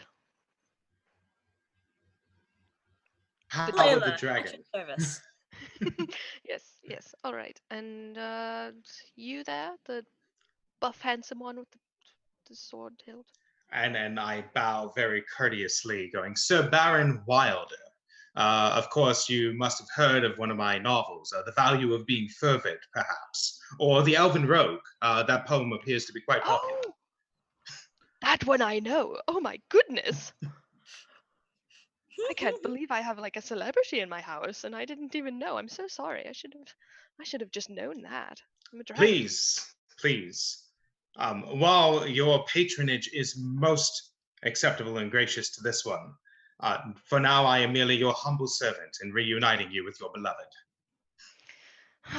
Well, isn't that just stunning of you? Oh, goodness. Well, here, I'll pack you all up some cookies and, well, I guess just whenever you get around to it, and I'll give you your payment when you return. And, like, he kind of just, like, gives you to him, it's, like, just a small sack of cookies, but it's about, now golly, what the heck is that called? You know when, like, people would put like the stick and they've got like the big Oh, a handkerchief haversack? and they like, yeah, it's Yeah. like that. It's like that. It's like really big, like Awesome. just a huge thing of cookies. And he like hands it over and like plops it on Layla's lap, and it's like the size of a laptop. Layla just Thank sort you of so gently much. moves this over towards Barnaby. Yeah, I just like pick it up, and for me, I guess it's like this big, like, kind Yeah, of. it's like a Yeah, and so I'll just like I don't know, put it on my belt or bindle. something. That's the word I was looking for. Oh, okay. Got a name. Okay. But yes, Cool. haversack works. Mm-hmm. Okay, so I'll Um, like put that on my belt or something. So can I have Barnaby, Baron, and Layla roll history for me? Certainly. Oh, I don't suck at that. Oh, I do suck at that. Oh, I googled Bindle to be sure not to miss it, and there is no French page on Wikipedia for it, but just by the description, my mind was blown by realizing the French equivalent of it. And wow, But it does have a name. It's called the Yeah. Bindle. Yeah. So with the roll, real quick with the roll, Sir Wilder will pat his good friend Barnaby Brimhat on the back and go, surely you know much more about this than we would, considering you know of these lands. And I'm giving Barnaby Bardic Inspiration to roll an extra d6 and add to that. You know what? Okay. I will do Well, that. I mean, I was just gonna tell you where it was with that roll. Oh. Okay. Then I'll save You it. can. Thank you. Yeah, I was gonna say you can hold on Yeah. to that. Yeah, you can. For later. Mhm. So yeah, Barnaby definitely knows where the damn Daisy is. But you have to go like all the way back to town. And Layla, you feel like you've heard of it, but you're not really sure. And Sir Baron, you've definitely heard of it, but you have no idea where it is. So basically, you need Barnaby to show you. But I he's lived send couriers for my orders there. I never go in person. That makes sense. So you guys are just gonna trek on back to town, and it takes a little while, but there's a path, so you don't actually get lost. You're lucky that the guy had been going back and forth. You can kind of assume that weekly trek is what kept the path cleared. And you get back to town, and if you would like to head straight there, go ahead. Oh no, my thingy. There's also like other shops and stuff in town if you need to stock up on, if you wanted to like get potions or anything. I know you all have items and stuff and you have pretty good armor and whatnot, but I'm just giving you the option since you're back in town. Or you can just head straight to the Damp Daisy. It's up to you. I think I'm just gonna head straight for the damn Daisy. I don't really need shopping done or whatever. Okie doke. I think we're all right. Okay, so you get to the Damp Daisy, and it's just a quaint little flower shop, and it's got like nice glass windows, so you can just see all the flowers in the shop, and there's like hanging baskets on the outside, and It's rather pleasant, and there is one worker. He's got kind of like slicked back hair, um, a little twinky, and like an apron, but he's not wearing a shirt for some reason. But he is wearing pants and just like sensible shoes, and he's just kind of like watering the flowers and nodding to people as they pass. Twinkie as in slim build. Oh yes, sorry. Yeah, no, it's okay. It's okay. My bad. Question: does he have a hat? No. Dang it. Okay. Do I? do I? Have a hat? Because I mean, this is back in town, right? Yes. Yes. So okay. So he hasn't like come by my shop or whatever. How dare! I haven't come by a shop. I mean, has this person?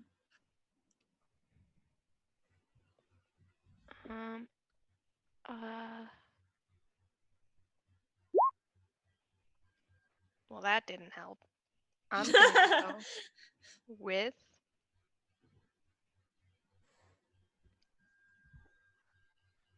I'm trying to weigh. I'm gonna go with yes. Mine as well.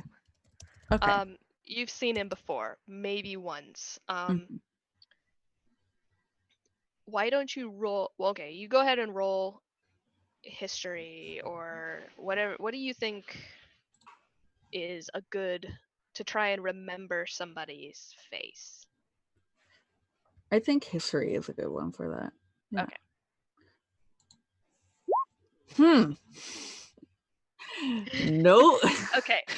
So yeah, he maybe. Very So freaking tall. you recognize his face in that everyone's been to your shop. Like everyone who lives here has been to your shop. But you can't Except for the me. life remember. Okay. Well, you're new in town. Mm-hmm. But We'll yeah, get you a hat yet, Vix. we'll get you a fine beanie with Oh God. Yeah. Sleeping with Sirens logo on it or something. Oh yeah. So yeah, you don't know this dude. Okay. Cool. So remind me again, like this was the dragon's boyfriend, yeah? Yes. Now ex, presumably. Oh goodness. Okay. What was his name? How old was the dragon? Oh. Yeah. Howard was the dragon. Howard. And the boyfriend I was. don't remember if I said the boyfriend's name. I thought it began feel with a like you should D. have mentioned it. Yeah, it was like a D or a B or something. Isn't that these? No. Darren? Was it Darren? It's like Darren or Darren. no idea. Darren's good. We'll go with Darren. Excellent. Cool. Then Darren. I was gonna push open the door and say, excuse me, I don't mean to be a bother, but are you Darren? And he looks up and he's like, "Oh yes, yeah, can I help you? Did you need some flowers?" We're actually here on somewhat more personal business, and I apologize if this seems like an intrusion, but Does Howard ring a bell? And his face kind of falls and he's like, "Oh, right."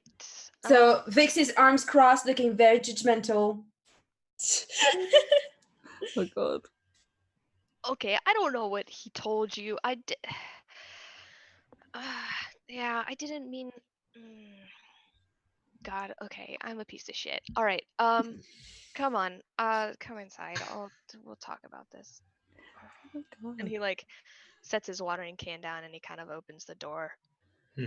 And when you step in, it's a little cooler in here because he set up like pipe systems on the top to sort of mist the flowers, to keep them healthy. And he looks around and there's not really anyone in, so he shuts the door and he kind of leans against it and he crosses his arms and he goes, "So what exactly did Howard tell you? Not a lot, if we're being honest. Right. So, look, I really like Howard. I just I don't know. My dad was in town the other day, a couple weeks ago, and it just God, I don't know. He made me feel like I wasn't doing anything right, and like I just need to settle down or something. And I don't know if Howard's. Can I insight check that? Yeah, I'm gonna be doing that as well. Okay. Please do, because I'm not good at those. Hey, we're a dynamic duo. Well, Exactly. I'm not the best at that either. So. Hey, you've got a premonition. Okay, so yeah, he's lying. Yeah, his dad wasn't in town. So you tell me that your dad was in town and told you that you had to settle down and you don't support your boyfriend. You don't stand up your own against your dad. And he starts to look kind of sullen and like just a little cranky, like. Or are you trying to blame someone else for your actions? God, I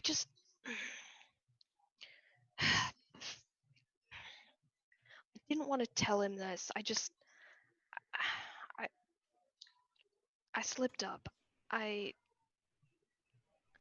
There was another guy and he was really nice and he came in a lot and I was like into it, and then like I went on a date with him and it was really good, but I mean he's nothing, and I felt bad and I didn't want Howard to know, and Can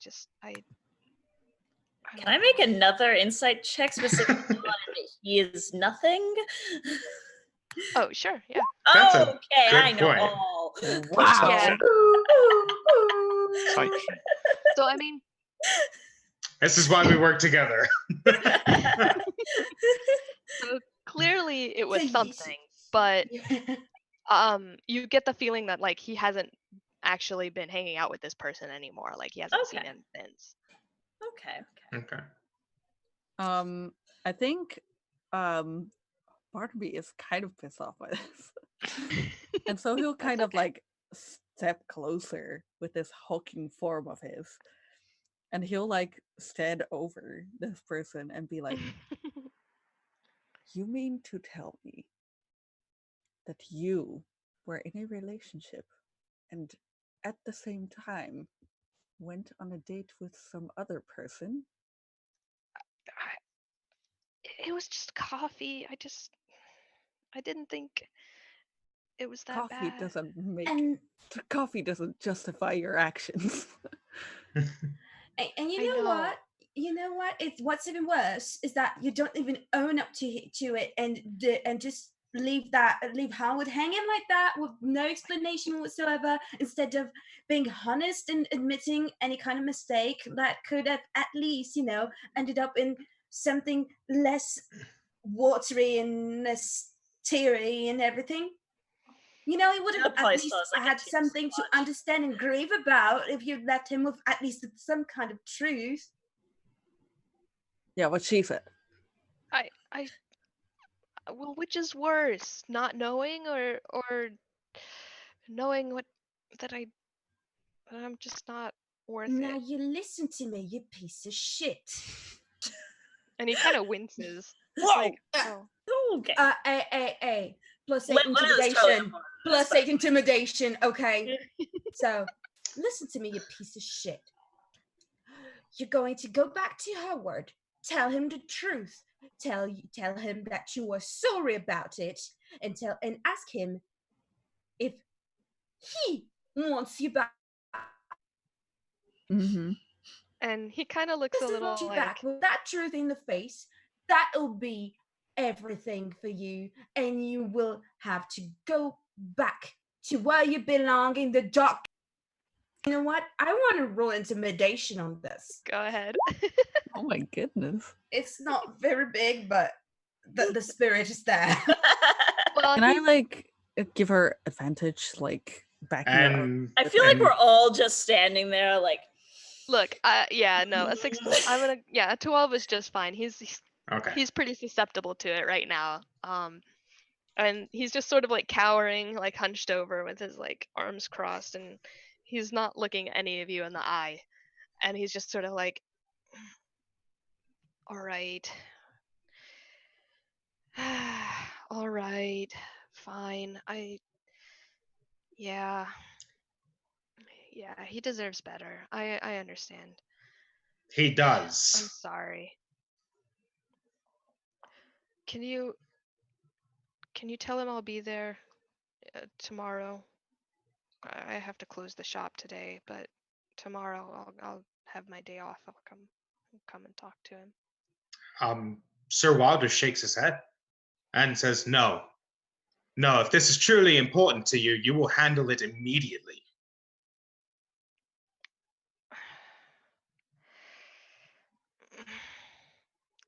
Oh, God, fine. I just don't tell my boss I closed early.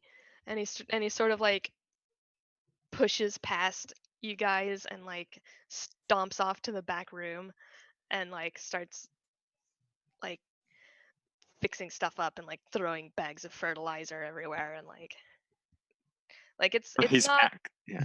While he's back there, I'm just going to rearrange some of the plants all over the place and just move them around and put them in different places. Layla is sharing very significant eye contact with the other players. Like, really? This dude? And this big and this upset? Really? Yeah, and like a Barnaby is like, There's some very judgy eye contact going on. Yeah. Sir Wilder shrugs and says to Layla that Howard will decide what Howard decides. All that we can do is place the choice before him. I suppose. And fuck this guy. Sir Wilder's gonna steal the yellow rose.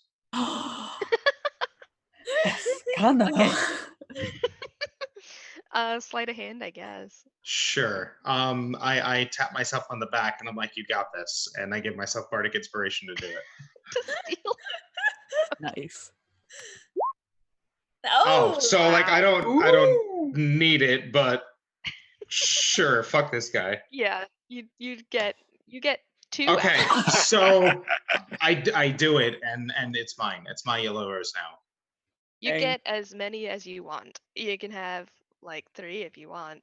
And he's not gonna notice. He's too busy. Like, you can tell that he's doing like closing stuff, like Oh no, he just wants the mopping one. the floors really quick and like making sure everything's in order. Layla's gonna go over and help.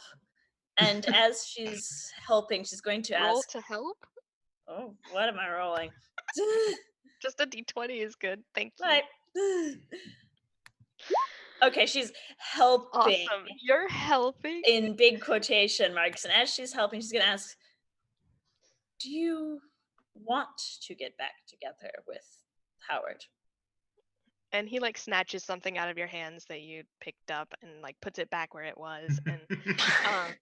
And he kind of like busies himself with like the till and he's like, of course I do. I felt like this was the best option.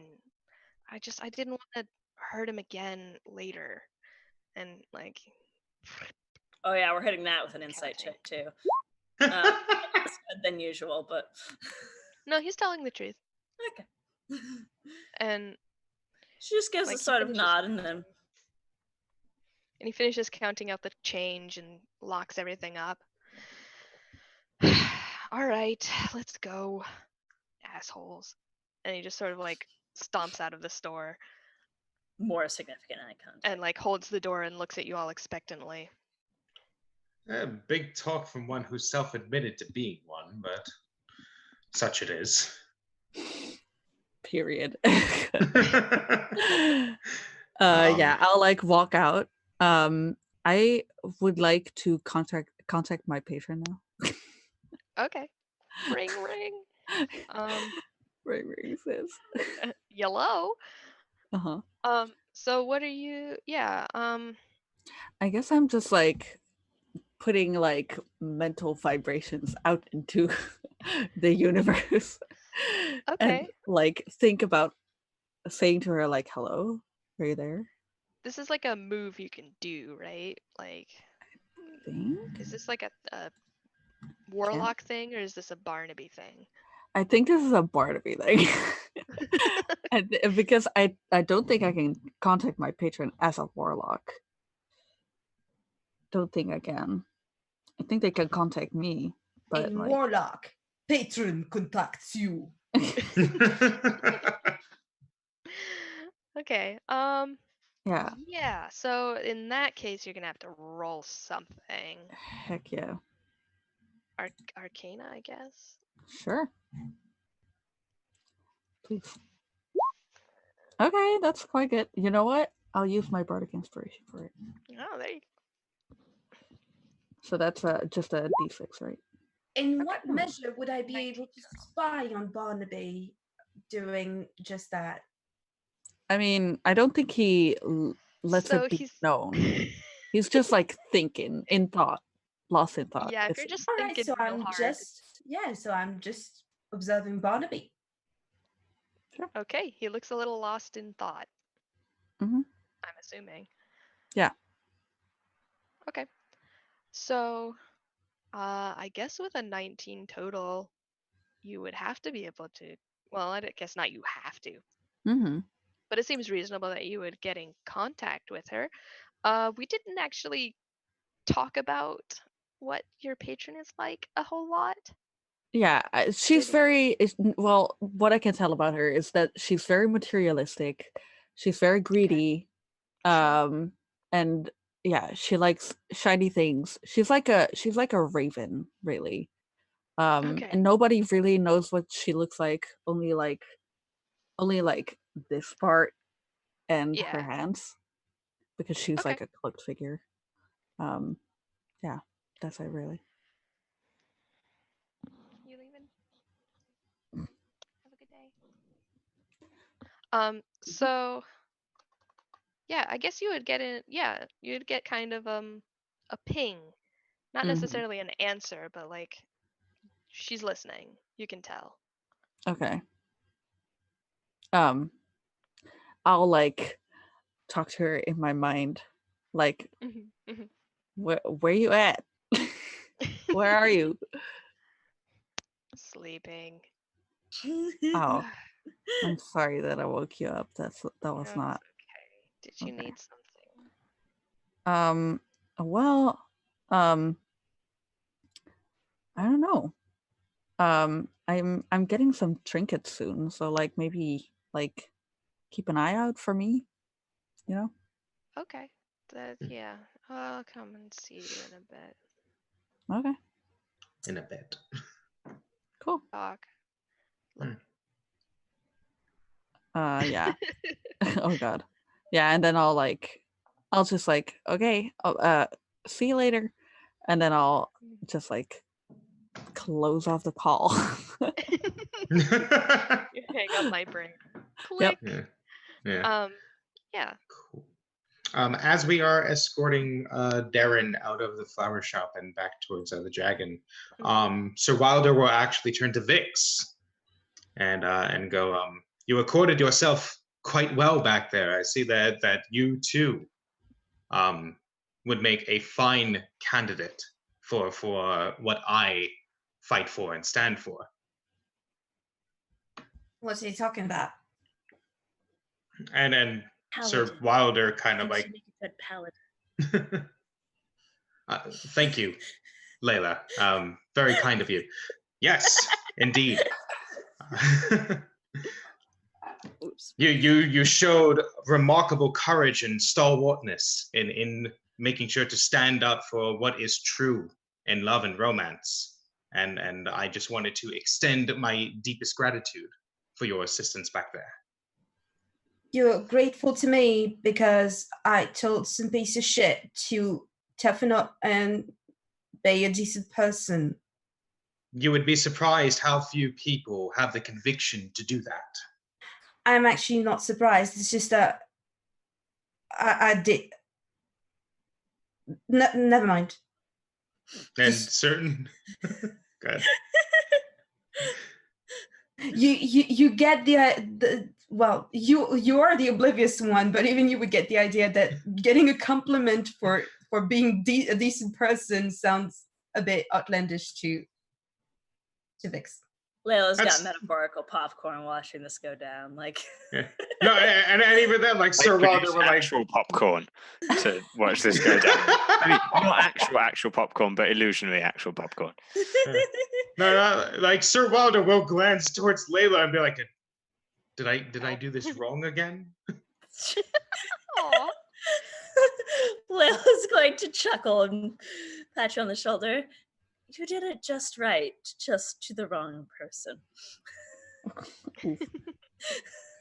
A cod swab. I wouldn't have chosen the wrong person. No. But keep trying. You're getting better. Vix keeps genuinely means looking at Baron like, what the fuck is this guy even?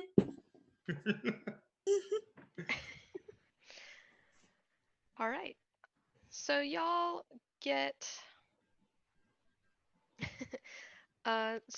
back to the forest and travel down the path again, and you're all kind of like, ugh, this is a long walk. And definitely too long a walk. A long and awkward walk. So yeah. So you get back to the cave, and he's like, do you have to come with? To make sure you tell the truth, yes. Layla's not actually so sure. She's like, we could just get him in there and be done, right? Well, Sir Wilder seems complex. Yeah, seems confused at that notion. I mean, I so don't. he just sort of like sighs and rolls his eyes and like keeps going. And he gets to the door and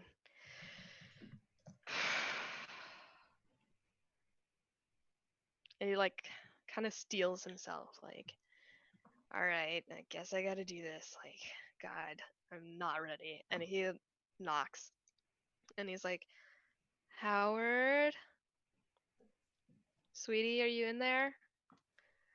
And you hear like a bunch of crashing. Oh my God. Preening himself, making sure he's presentable and but not too much. You know, this is what you're missing, man. Basically, like you hear like a huge like one moment, and then like he's like very clearly like preening, and like after a good 5 minutes of scuffle and whatnot, the door finally opens and he's like, what do you want?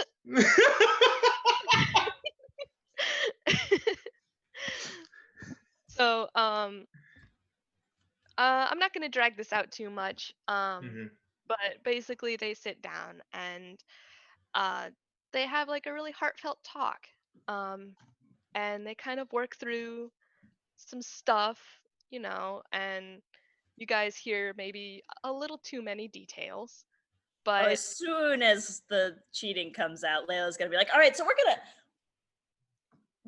well, I mean, A whisker, please. We'll be back in a couple of hours. Well, Layla does not want to be here for that. Well, okay. Well, so Vix like, would be the one to actually get out of sight, but within earshot to make sure the piece of shit is doing what has been told. Wow. So you all, how about this? You all are waiting kind of like outside the door, and you can pretty much hear the conversation, if you like listen. Gotta read. And after a little while, they kind of like talk it through, and basically Howard like kind of forgives him, but they decide to stay split up, and like they decide that that's what's best for them. And so eventually what the heck was his name? Darren? Yeah. Darren. Yeah. Darren comes back to the door, and he was like kind of, he looks really sad. Like he legit looks really sad, and he's like, a part of me kind of hoped it would work out. But yeah, I mean, I know what I did. So I guess on the bright side, we decided that we can sort of be friends, and I'll keep getting like the dragon bits for, you know, potions and stuff to sell to local potion makers, I guess. You And he did just the like right kind thing. of, Eventually. yeah, I know. I just got scared. You know how it is. Well, I guess you probably don't, but yeah. And he just sort of like looks really dejected, and he's like, well, I guess thank you, actually. And he like sticks his hand out to shake for whoever wants to. Vix won't shake that hand. Oh my god. I kind of will. assumed that Sir Baron would like go for that one. Sir Wilder will not only go for that one, but he'll produce the yellow rose that he took, and he'll place that in Howard's claw, and explain that in the language of flowers, the saffron rose is one perhaps of love finishing, but on a different turn, it can also be a sign of friendship blooming. And I do hope that you take this into accord. And Howard is like,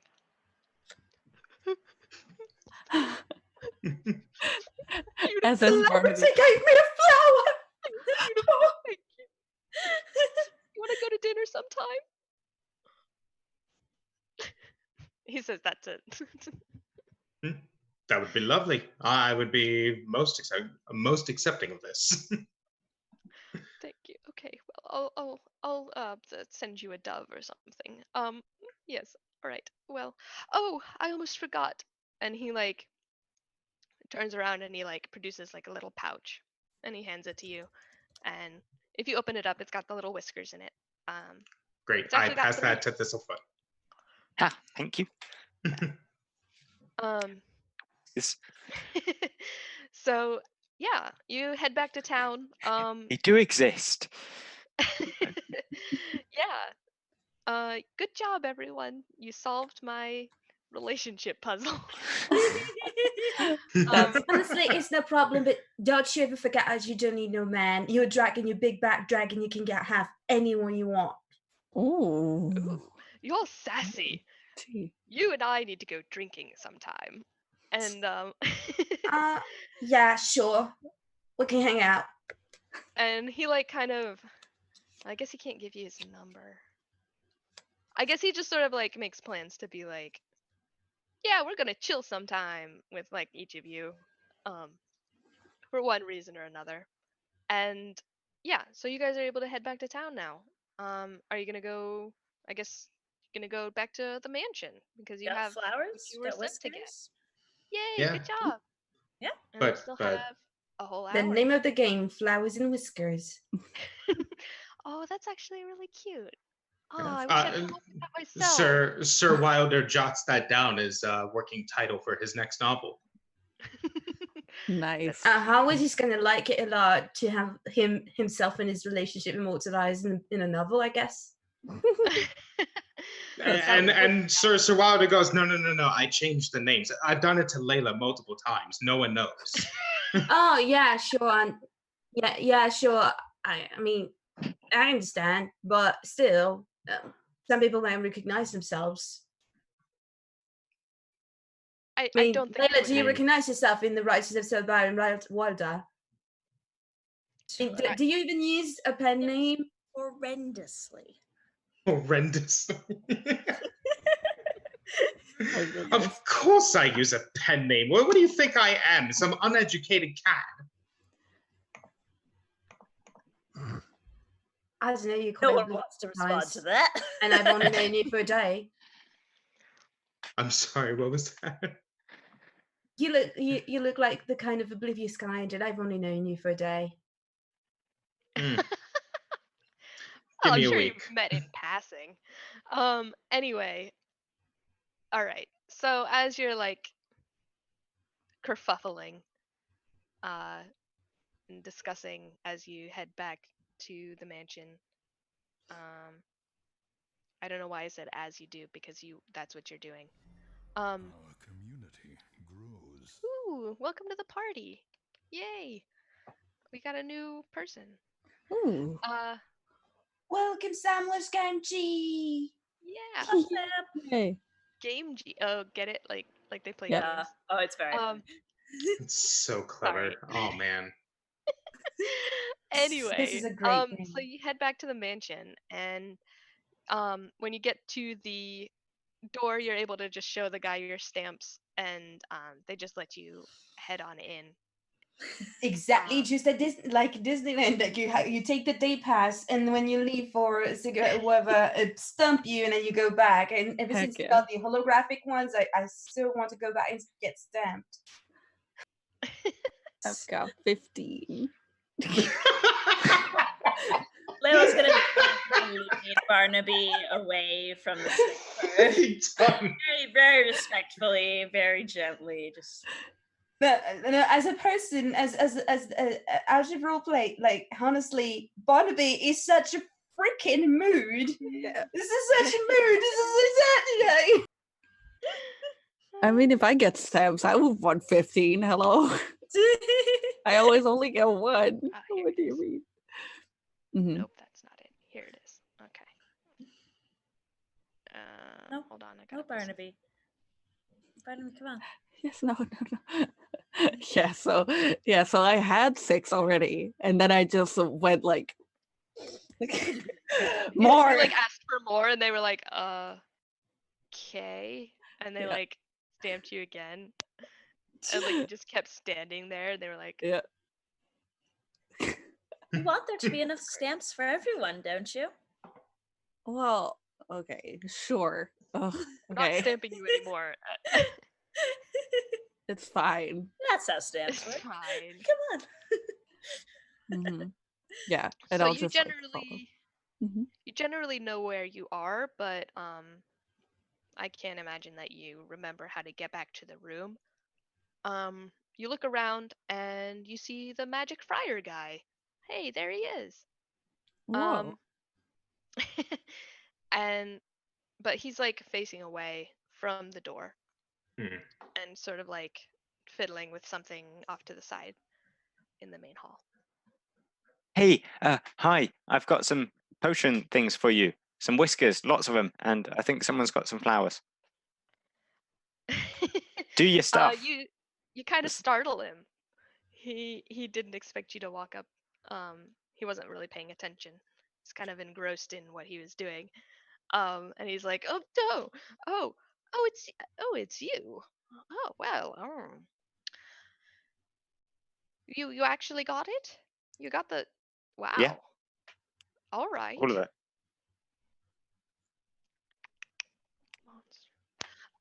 And he like rubs his little hands together again. And he's like, "Oh boy," and he like snatches it. If you were handing it out. Yeah. To him, okay. And he like sort of snatches it and he opens it. He's like, "Oh, there's only whiskers in here. Do you have the flowers too?" Oh, Thistlefoot has the flowers, right? Oh, okay. Give the flowers as well. I forgot whether or not I had those. Any chance we can see you administering the cure to the lady or whatever is the title? It's going to take a moment. I just have to put this together and. Yeah, can I watch you brewing the potions? Because I'm a big potions fan. It's one of my little hobbies. I like seeing how this kind of stuff works. A potions fan? Okay. Yeah, like I keep them cool by waving large objects at them. No, it kind of needs to be warm though.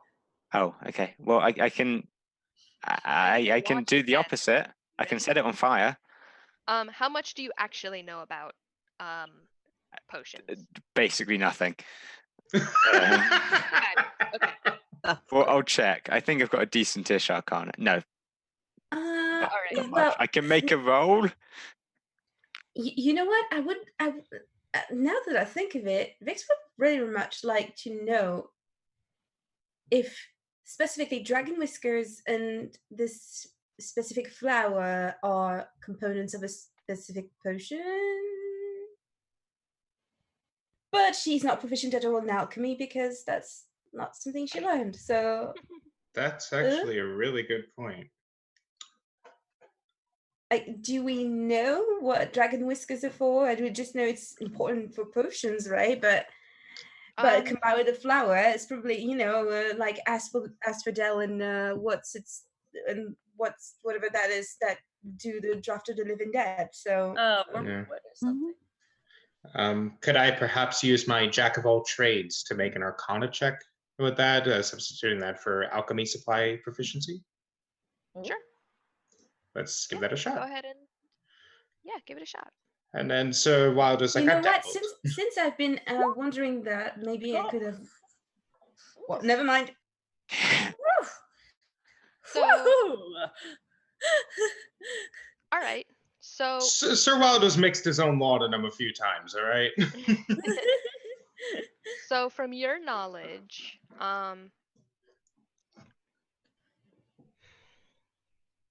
fairy's breath is generally used in potions for healing, specifically if the person is already kind of dying. Okay. So it's usually used more for if the person is like has a deadly disease that Last has resort potion, no other terminally cure. ill potion. Yeah. Okay. That checks out so far. Yeah. However, adding the dragon's whisker seems strange. Because normally you don't need that much power behind something like that in order to just cure someone. Interesting. It's either not a healing potion, or they're trying to literally bring someone back from the dead. That's not good. Or it might be. I don't know if it's good or not. So Sir Wilder will instead turn towards Friar Tuck over here, and I'm sorry, I forgot his name. I don't think they named him. So he'll turn to Butler Tuck over here and say that if you'll excuse us for just a moment, we do need to discuss the matter of pay between our party. You know how it is, splitting gold between 5 ways. And he'll like run over and like grab everyone into like a huddle and like move like 5 feet away. Okay. And explain that so while the fairy's breath does appear to be a curative or a restorative in nature, whatever it is that they are trying to restore within Lady Rumpbuff here is far beyond the normal ken of magic. A dragon's whisker would be almost akin to raising someone back from the grave. Well, so the daughter, is she not like? Because it seemed like they were talking about her like she was dead. I don't think that our gentleman patron was telling us the full story in there. I will say that much. I mean, it seemed like he was like ill, yeah, but I don't think he needs that much power, right? I mean, he's still alive, right?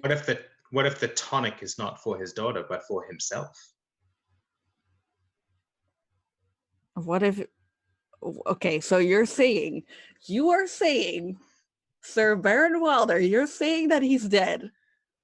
I'm not saying that he's dead, but I am saying that a dragon's whisker used as a reagent would grant someone immense control over the arcane, at least from my understanding. That's cool. Indeed, Thistlefoot. It sounds very cool, as you say. But I am suddenly concerned about what exactly we have provided our patron. It is beyond just curing whatever sickness his daughter has. Yeah. So at this point, oh, I'm sorry. Go ahead. Yeah. Well, I figure we can, let's just let him make the potion. I've got a few tricks up my sleeve. We'll see how things go. Because I want to see how you make a potion that can raise the dead or give you immense arcane power for personal reasons. That is, well, my question is Honestly- completely different than my friend Thistlefoot's, but I don't see how we can keep this man from doing something that would potentially help this woman, even if we're not sure that it actually would. Okay. So at this point, Friar Tuck over there, Butler Tuck, I guess. Butler Tuck. Kind of finishes fiddling, and he picks up a little vial, like a beaker, and it's just full of like this shimmery liquid. Not that you would know this, but it kind of looks like a different color to each person.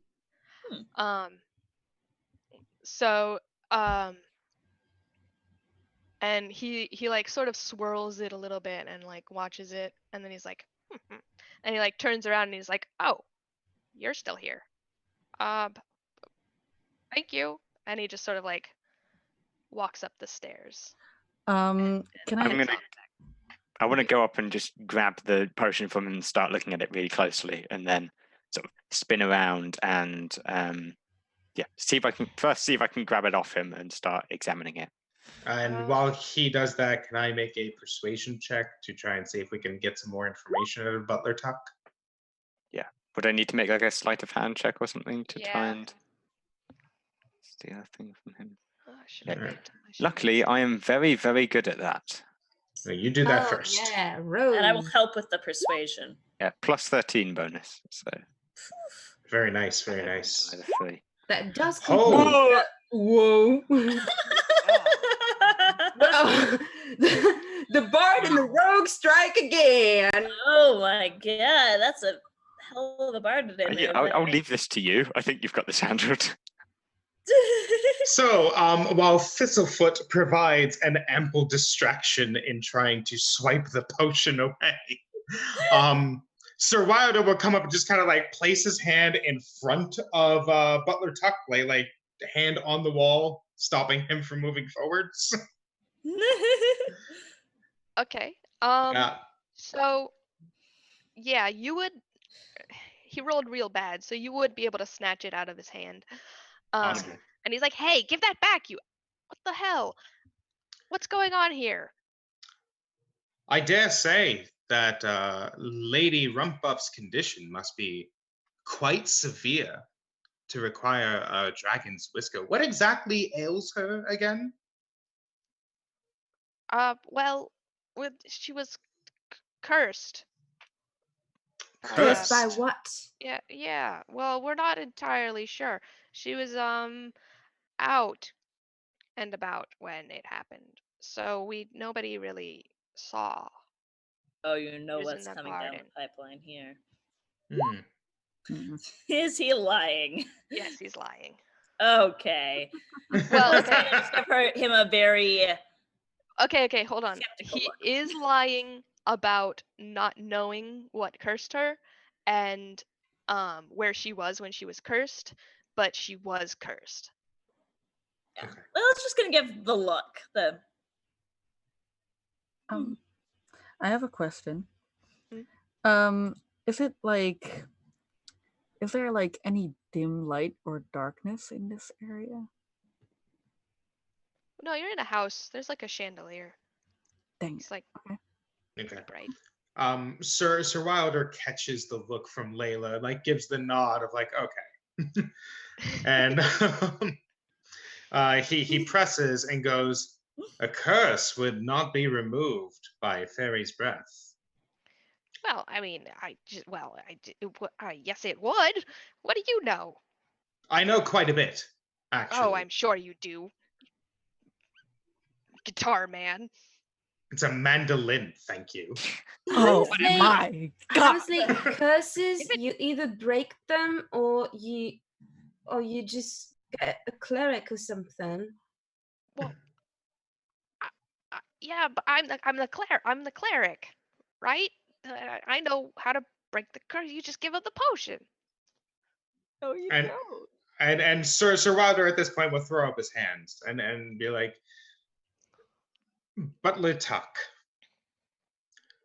while we are here under the employ of Lord Rumpbuff, we are still servants of the Golden Tail and therefore servants of the public trust. If we have handed over something dangerous, we have every right to know that from our employer." Wow, you're totally right.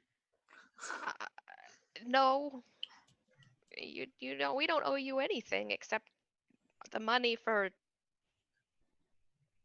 Listen, come with me to the room, and we'll get you your money, and you can watch us administer the potion. Yeah, I would like that. Yeah. Agreed. Agreed. All right. While all of this is happening, I've grabbed the bottle and started examining it and turned away so that he can't see it. Yes. I've got out another bottle which contains some oil of slipperiness. And mage hand and the third stuff, I'm going to swap like the contents of the jars into each other, like, and keep a little bit of the original potion in the oil of slipperiness so that it looks like the original one, and use a bit of minor illusion to keep the same effect, and then like pocket the actual potion in its original jar. Can and you roll me another sleight of yeah, hand? I know it's kind let's of see how well this goes. Yeah. Also, this doesn't show his bonuses to any of the rolls. Yeah. So this one would be a little more than 12. Yeah, there we are. Wow. Rogues, man. So it's not a crit. It's not a crit. One off. But you still did really good. Fuck. Okay. So Wow, he okay. doesn't notice. Well approximately done, how Thistlefoot. much of the potion did you put back into? Just like the sort of the tiniest little drop to give it so that it's kind of very diluted. So that I don't actually plan for anyone to drink this because I imagine drinking oil of slipperiness would not go down well. That sounds gross. Yeah. But what so exactly a very little, is he just gonna that like much drop the bottle. bottle? Is that what it is? Well, my thought was I was going to try and drop the bottle and then create some oil on the floor that everyone will slip over, and I thought that'd be a fun prank. Okay. Sure. So he doesn't notice you do any of this. And so he's like, "Give it back." And he like reaches out and he's like grabbing And I'll keep it away from him and then run up the stairs. I'll give it out myself. Don't worry. Oh my God. I know potions. Oi, you get. He like ducks under Sir Baron's arm and he follows after you, rather indignantly. And yeah, I'll don't know what see you're if I doing. can. Yeah, I'll see if I can find the main room to go and offer it. Okay. Whatever. What do you? Yeah, I guess that's Yes, like a following. history check to see if you can Yeah. remember how to get there. This might be where the problem comes in.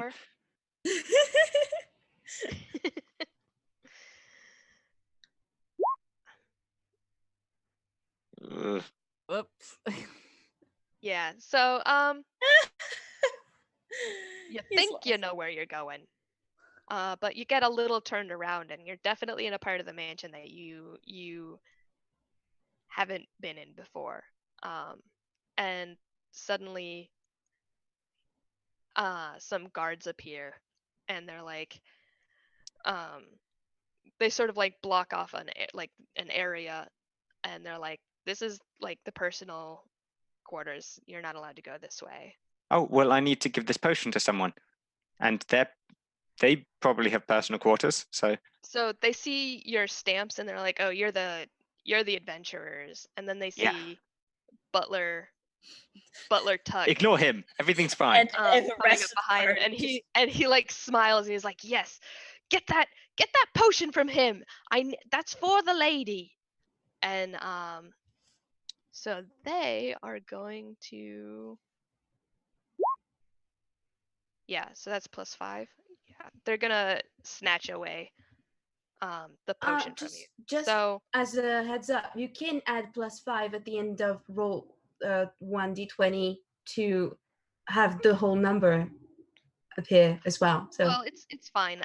These are just random cards. I didn't actually have like a sheet for them or anything. I was just sort of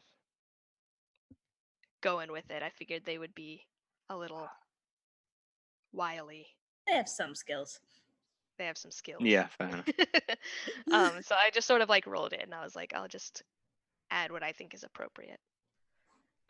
Anyway. Yeah. So if you want to try and keep it away from them, you can Yeah. you can, I guess. I could try acrobatics, or if I want to dance out of their way, or just whatever you think. Yeah, I guess it depends on what exactly you do. Like, are you like gonna do a flip or something? Like.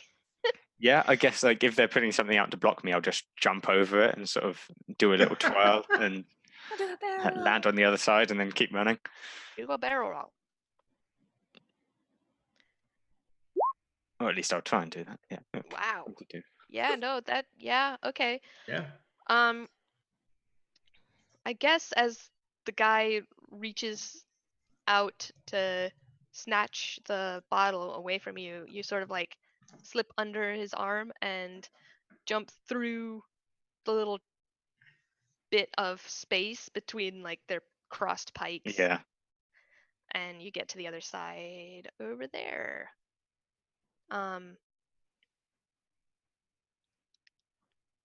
this point, to further the chaos, the moment I get round a corner, I'm going to pull up the hood of my cloak of elven kind, which will give me advantage on stealth check, and then just try and hide.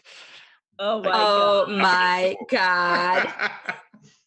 Of course you have one of those. Yeah, of course. So the real question is, have the other members of the party seen you do this kind of shit before? Are we like same shit as always, or are we like, what the hell's this dude doing? This is probably on the extreme end for shit he's done in the past, but he's definitely pulled pranks and swapped oils around and then run around people's houses and things. All right. Well, so do any of the rest of you try to, I'm not even going to make you really roll for that. Okay, well, you got a 25 anyway. Well, I'm getting spotted by somebody. You are, but, to the guards, you just sort of disappear. And Butler Tuck looks at the rest of you and he stomps his foot and he's like, you get that boy back here, I demand it. He has the... Let them through. Get your boy. And he like... He's a gnome. That's very insensitive. Yeah, don't be insensitive. I don't have time for this. And he's like very irate. Yeah. Clearly not a nice person. And Vix like stomps after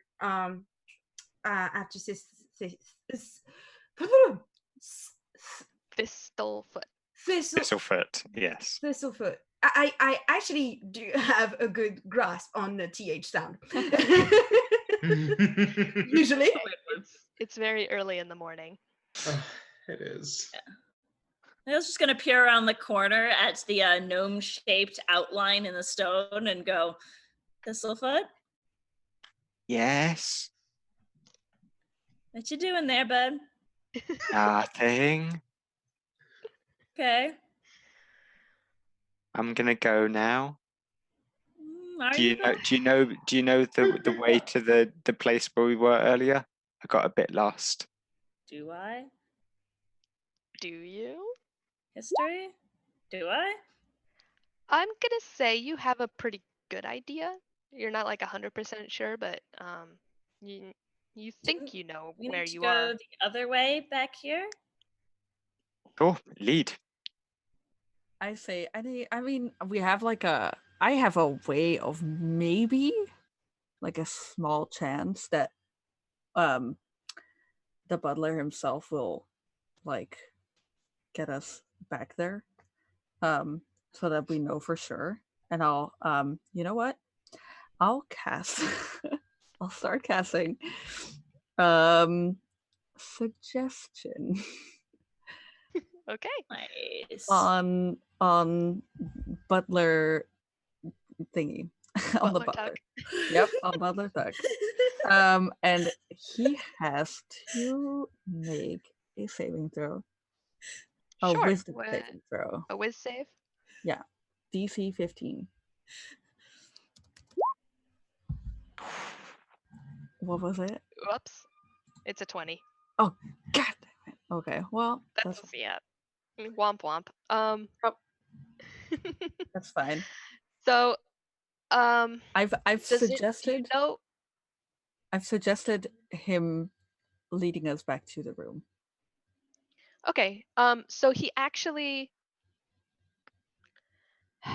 Did you like just say it out loud, or and then Yeah. like it's like laced with magic?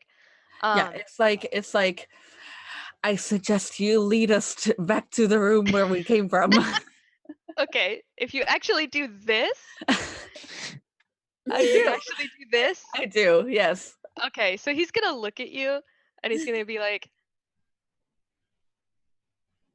right.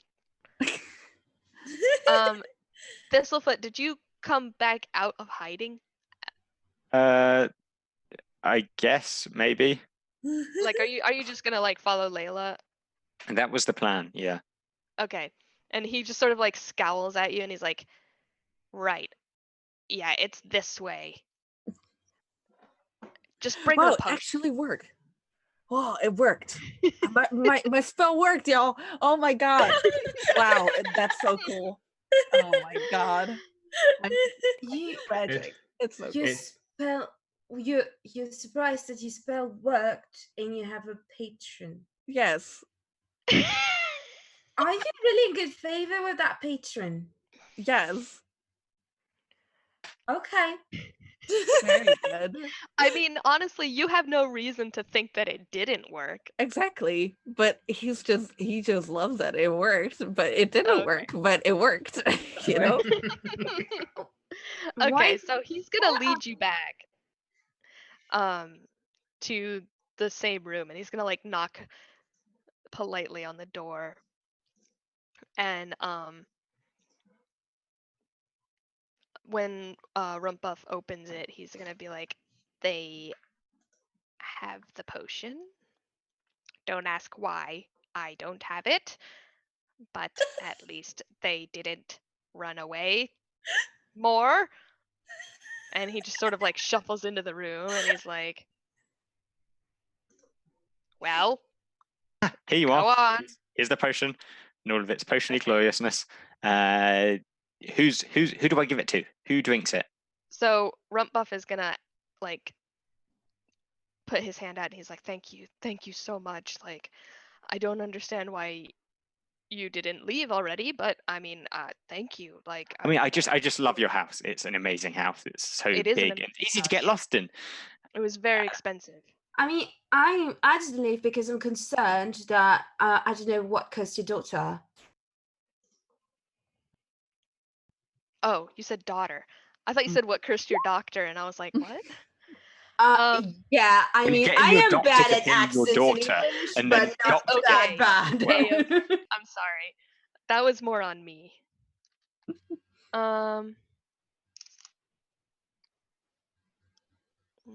Insight. If you have a +2.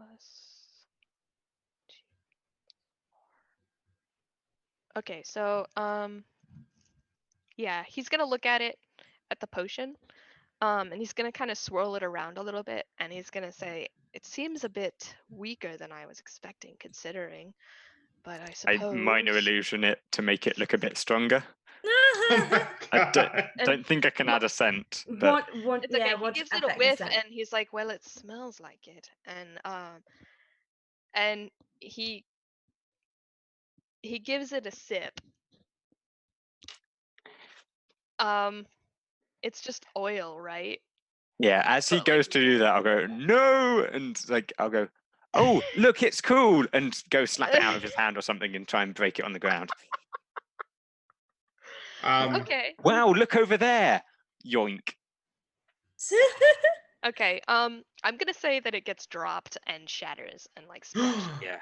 Oh no. Basically, I yeah, go, if you pour it on the ground, it covers a 10-foot square, duplicating the effect of the grease spell in that area for 8 hours. Oh god. When the grease appears, each creature standing in its area must succeed on a dexterity saving throw or fall prone. A creature that enters the area or ends its turn there must also succeed on a dexterity saving throw or fall prone. You know what? Peach That's DnD. beautiful. Cool. That'll be fun. But also, it's got whiskers of dragons in it a little bit as well. Just So, like some whiskers. Yeah. Oh my goodness. So I So guess who does dexterity saving throws? Because we're all in the same room, right? if you're all like, Yeah, I'm crowded definitely near next to him, each so I've got to do it. all right. So- What's the DC? So if you all need to do it, you all add 5. Okay. As right, you are, yes, you're near Sir Wilder. My aura of protection is giving you a +5 bonus on all your saves. Yeah, I'm not sure what the DC is. It just says it doesn't specify on the oil itself. Okay. I guess It 15 specifies in the makes grease sense spell, then, I right? think. Well, when grease is a spell, it will use your spellcasting modifier, but because it's an oil and not a spell, Okay. I don't know. Do you know who made it? Or maybe we can use your spell DC because you have one. You're an arcane trickster, right? Yeah. Go I'll ahead and use my your spell arcane DC trickster then. thing. I believe it's 15. I will double check. I fail then. Wait, don't you give +5 to saving throws as an aura, or was it? My sheet is accounting for that because I'm always affected by it. All right.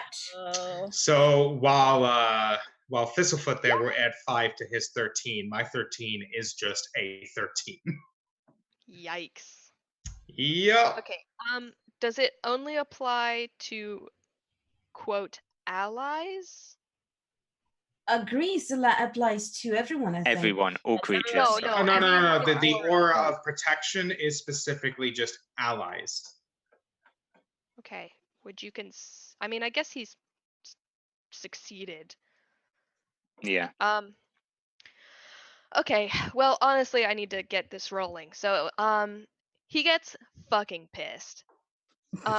Oh, whoops! Oh no, I'm so sorry. I guess we'll just have to do it basically, all over again. He hulks out.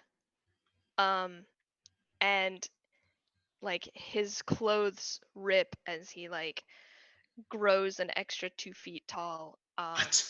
And his muscles just like expand, and he's just like, and like he's really mad about this. Thistlefoot. Just like every other capitalist. I summon my sword immediately. Yeah, go ahead and roll initiative for me, please. Oh, hell yeah. Oh shit. And he's gonna take a. Oh no. Oh god. No, that's not good. Dang it. Well, I mean. Well, you know, it's fine. Oh, I don't have a check-in. So he's gonna take a action because he is kind of surprising you, I'm assuming. Yeah. Yeah. I wasn't expecting that. I actually love how we're starting a combat 20 minutes before the end of our second Yeah. I wasn't expecting the whole escapade, okay? You know what? It's fine. We're just gonna dust him. We're just gonna dust him. Unload everything you have. Got this. Sure will. All right. So let's see. We've got Carnaby is a 2, or actually that's a 1, right? No, that's a 2. Yeah. Because I have a +1 Oh, to the. right. Okay, so it's still a 2. Yeah. What did we get to initiative? I can't. It is a 2, but it was a nat 1, so like, yeah. Yeah.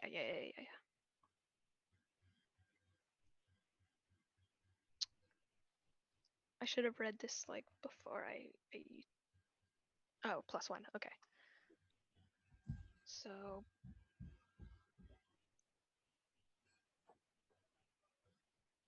sorry, I'm just writing them down so that I remember what order you guys go in.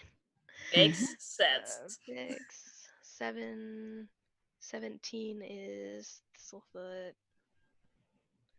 19 for what's his face and Layla.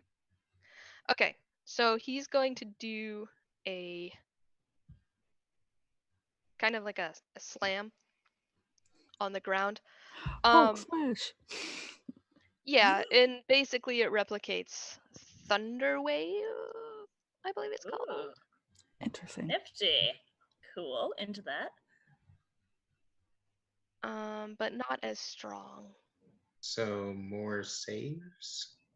Yeah, so this is 15-foot cube con save. Con save. Okay. Yeah, so it's a 15-foot Lost. cube in front of him.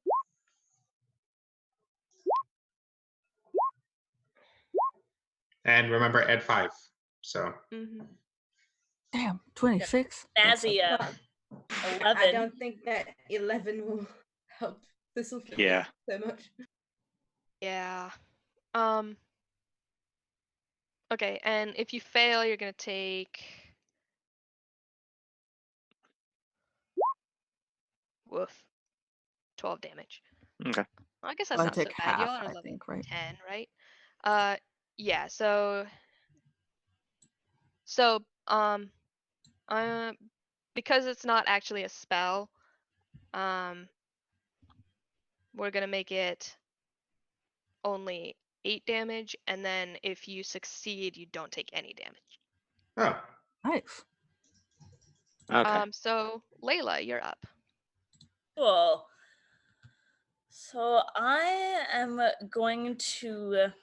She sort of drops into a sort of dancer's pose with her scimitars, and she uses her samurai archetype fighting spirit to give herself advantage, and gain 10 temp hit points. And then her scimitars are gonna whip out once, twice. Oh, that one's second one's probably not gonna hit. Does a 20 hit? That's 15. Barely. Unfair. Okay. Well, 22, right? Because advantage. Oh, right, because advantage. Yeah. Mhm. Okay. I literally just said that. And just for fun, she's gonna action surge for another one. All right. 18? No. Yeah. Minor concern. And you get another attack though. You have extra attack. I use my bonus action for fighting spirit. But extra attack doesn't use a bonus action. It's Yeah. just whenever you use the attack action, you get 2 attacks instead of 1. Yep, and action surge Yes, gets you but- another action. Yes, but if you're dual wielding, you make a second attack as your bonus action. Well, you can still use your main weapon, the weapon in your right hand. Your main hand. Go ahead and make twice, another attack. and then attack twice again. Oh, okay. And then afterwards, you can use your bonus action to get an extra attack. Jesus Christ. Okay. Oh man. That's just tragic. All right. I don't get an extra. Yeah, I don't get an extra bonus action for action surge, so that is me. Okay. Good job. So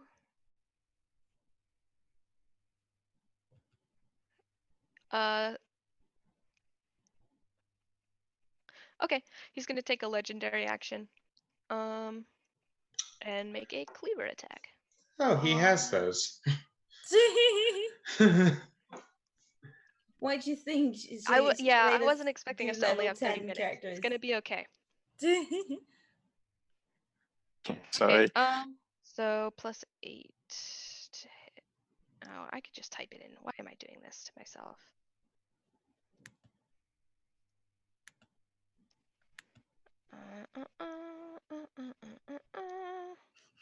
Wrong game. Okay. Thistlefoot, does a 20 hit you? Yes, a 20 definitely hits me. Okay.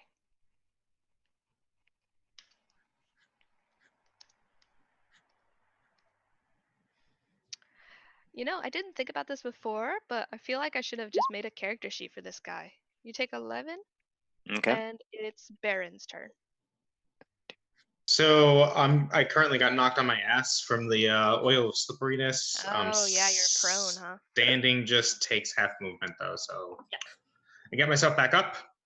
Free object interaction to. Oh. Do I have? No, that wasn't my turn. Never mind. Go ahead. Okay.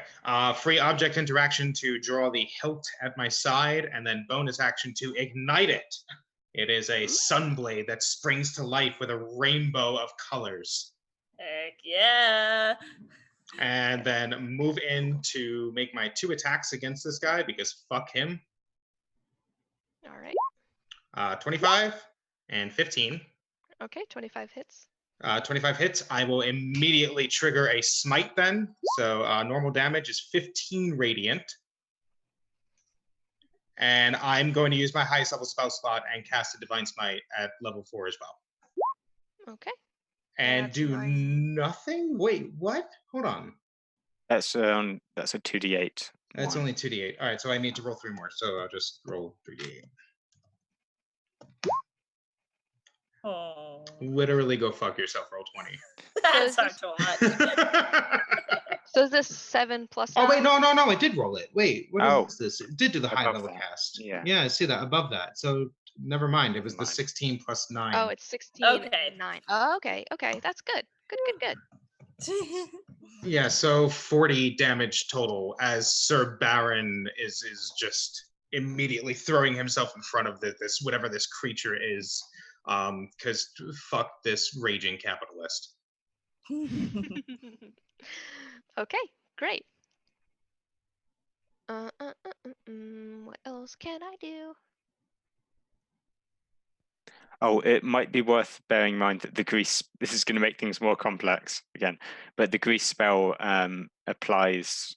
keeps going. So at the end of your turn, you have to make a dexterity saving throw if you're still standing in the area. Let me throw one in there. Thistlefoot, why? Okay. It's a prank! Okay, I'm good this But you're time. feeling pretty pranked now. You're both fine. Again, I say, Thistlefoot! Do you know if that counts like as a legendary action? It's not your turn. No. Okay, I didn't think so. No, it's not going to have to like save 3 times a turn or whatever. Yeah. It's only when it Okay, acts so in he's gonna initiative. take.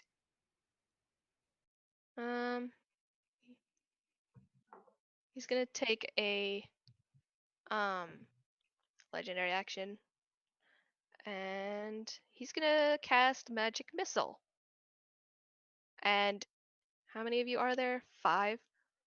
How many do you get? 4? You get 3 at first level and 1 for each level above that. Oh, okay, cool. And they each do 1d4 plus 1. Okay, so he's gonna do a 3rd level then and hit 1 at each of you.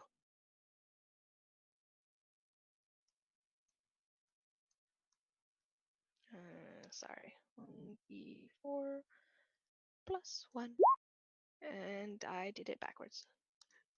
Is the Reddit Sorry, version. folks. There you go. You each take 3 damage, which isn't a lot, but he laughs maniacally. Next is Thistlefoot.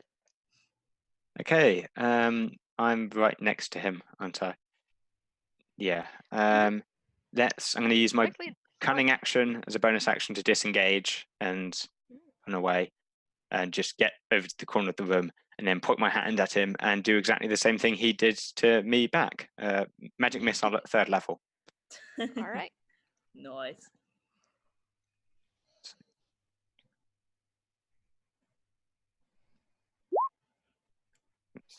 Yeah, so just slash R 1d4 plus. Sorry, 5. It will be 5d4 plus 5. So 22 points of damage to him. Ooh. Oh, some hefty magic missiles there. Y'all have done 69 damage. Hey. Nice. All right. Sir Wilder approves. Hey, protector of love and all that thing, all that stuff, right? I'm alright. I'm alright. I'm alright.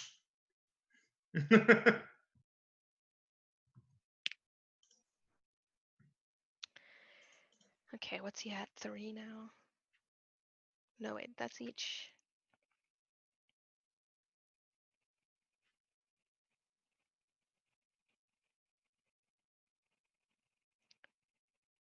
Oh.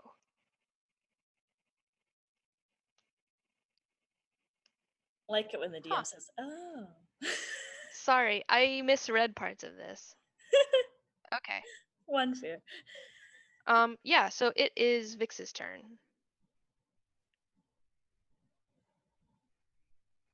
So Vix has gotten from beneath her cloak some sort of gun. It has large tubes together. It's a bit flared at the muzzle, and she is basically holding one big Renaissance shotgun. And she will be shooting. It's all black with some kind of nasty looking runes, all jagged on it. Does it hit? If we're going with 17, then no. Ugh. Then I'll try my second attack because I think I have an extra attack for attacks per action too. Yeah, indeed. Okay. Indeed. That There you go, that hits. hits. Nice. So 12 piercing. I will also use a grit point to use forceful shot. Where is it? Where is it? Where is it? Where is it? When you make a firearm attack against a creature, you can expend 1 grit point. On a hit, the creature takes damage and must succeed on a strength saving throw or be pushed 15 feet away from you. So basically, I want it to be even farther than me. So 17 is the DC for it. Okay, it's a dex save? No, a strength. Strength.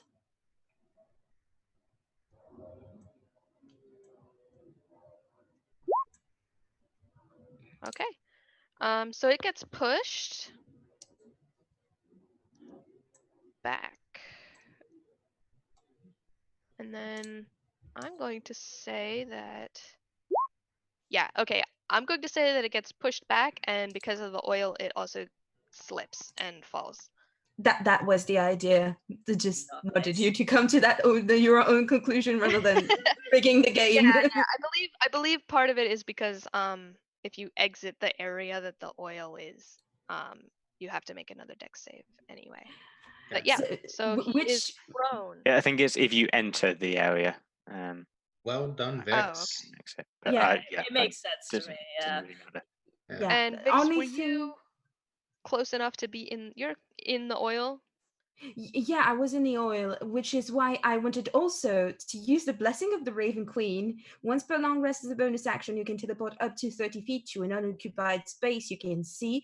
You also gain resistance to all damage when you teleport until the start of your turn. So I want to get to yeet out of the freaking grease, but since it's a teleport and I wouldn't be, walking, I guess I don't get to do the dexterity saving throw. I mean, it's not like Dex is my worst stat, but that's still dice I don't have to roll. Okay. Yep, And a good use of a bonus action. Heck yeah.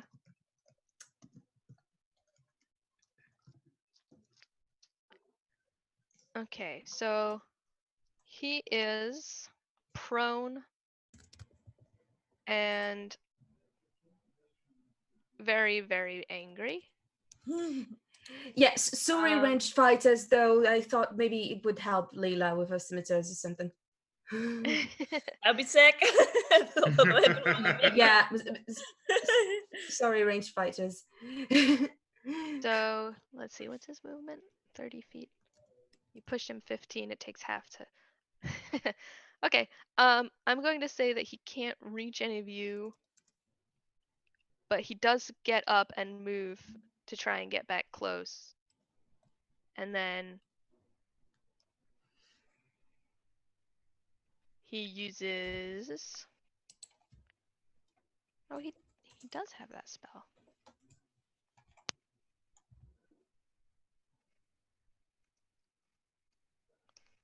Sorry. Okay, cool, great. It's not on Roll20. Yeah. He's just gonna use Thunder Wave again. This is his turn. And he's just gonna like slam his fists on the ground and in like a cube that includes the grease spill. He's gonna do everyone that is in that area 15 feet. So I believe that would be not Barnaby and not Vix, right? I tried to back away into a corner, but I don't know whether I'd be in the corner that he's targeting with that. Because I don't know how large the room is. Yeah. Yeah, I'm gonna say because he like moved back towards where you guys were, it'll be like if you backed away, then he might not have gotten you. I'll happily take Because it. if you're out of the grease area, basically. Yeah, we can assume I've backed out into a corridor outside the room or something like that. Okay, yeah. Definitely there. You can say if the doors are still open, you can say you went like right behind the door. Oh no. Well, It's not that bad. I know. It's just you build a character to do nothing but save well, and of course you can't save well.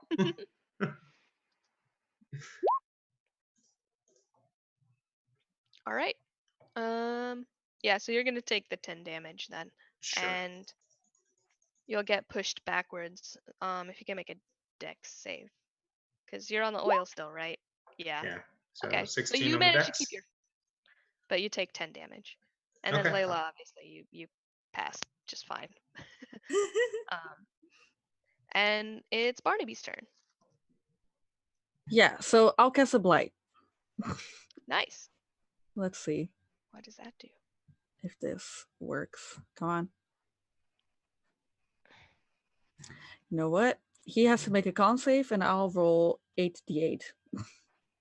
Oh dear.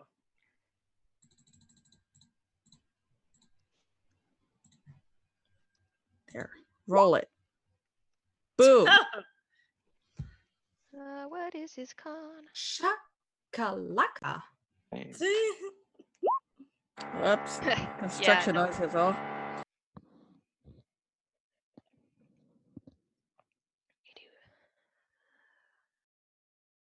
Okay, yeah. Damn. So you guys actually would have taken him out even if I hadn't been trying to finish this because we only have 10 minutes left. I think we have less than 10 minutes Holy left crap. Yeah.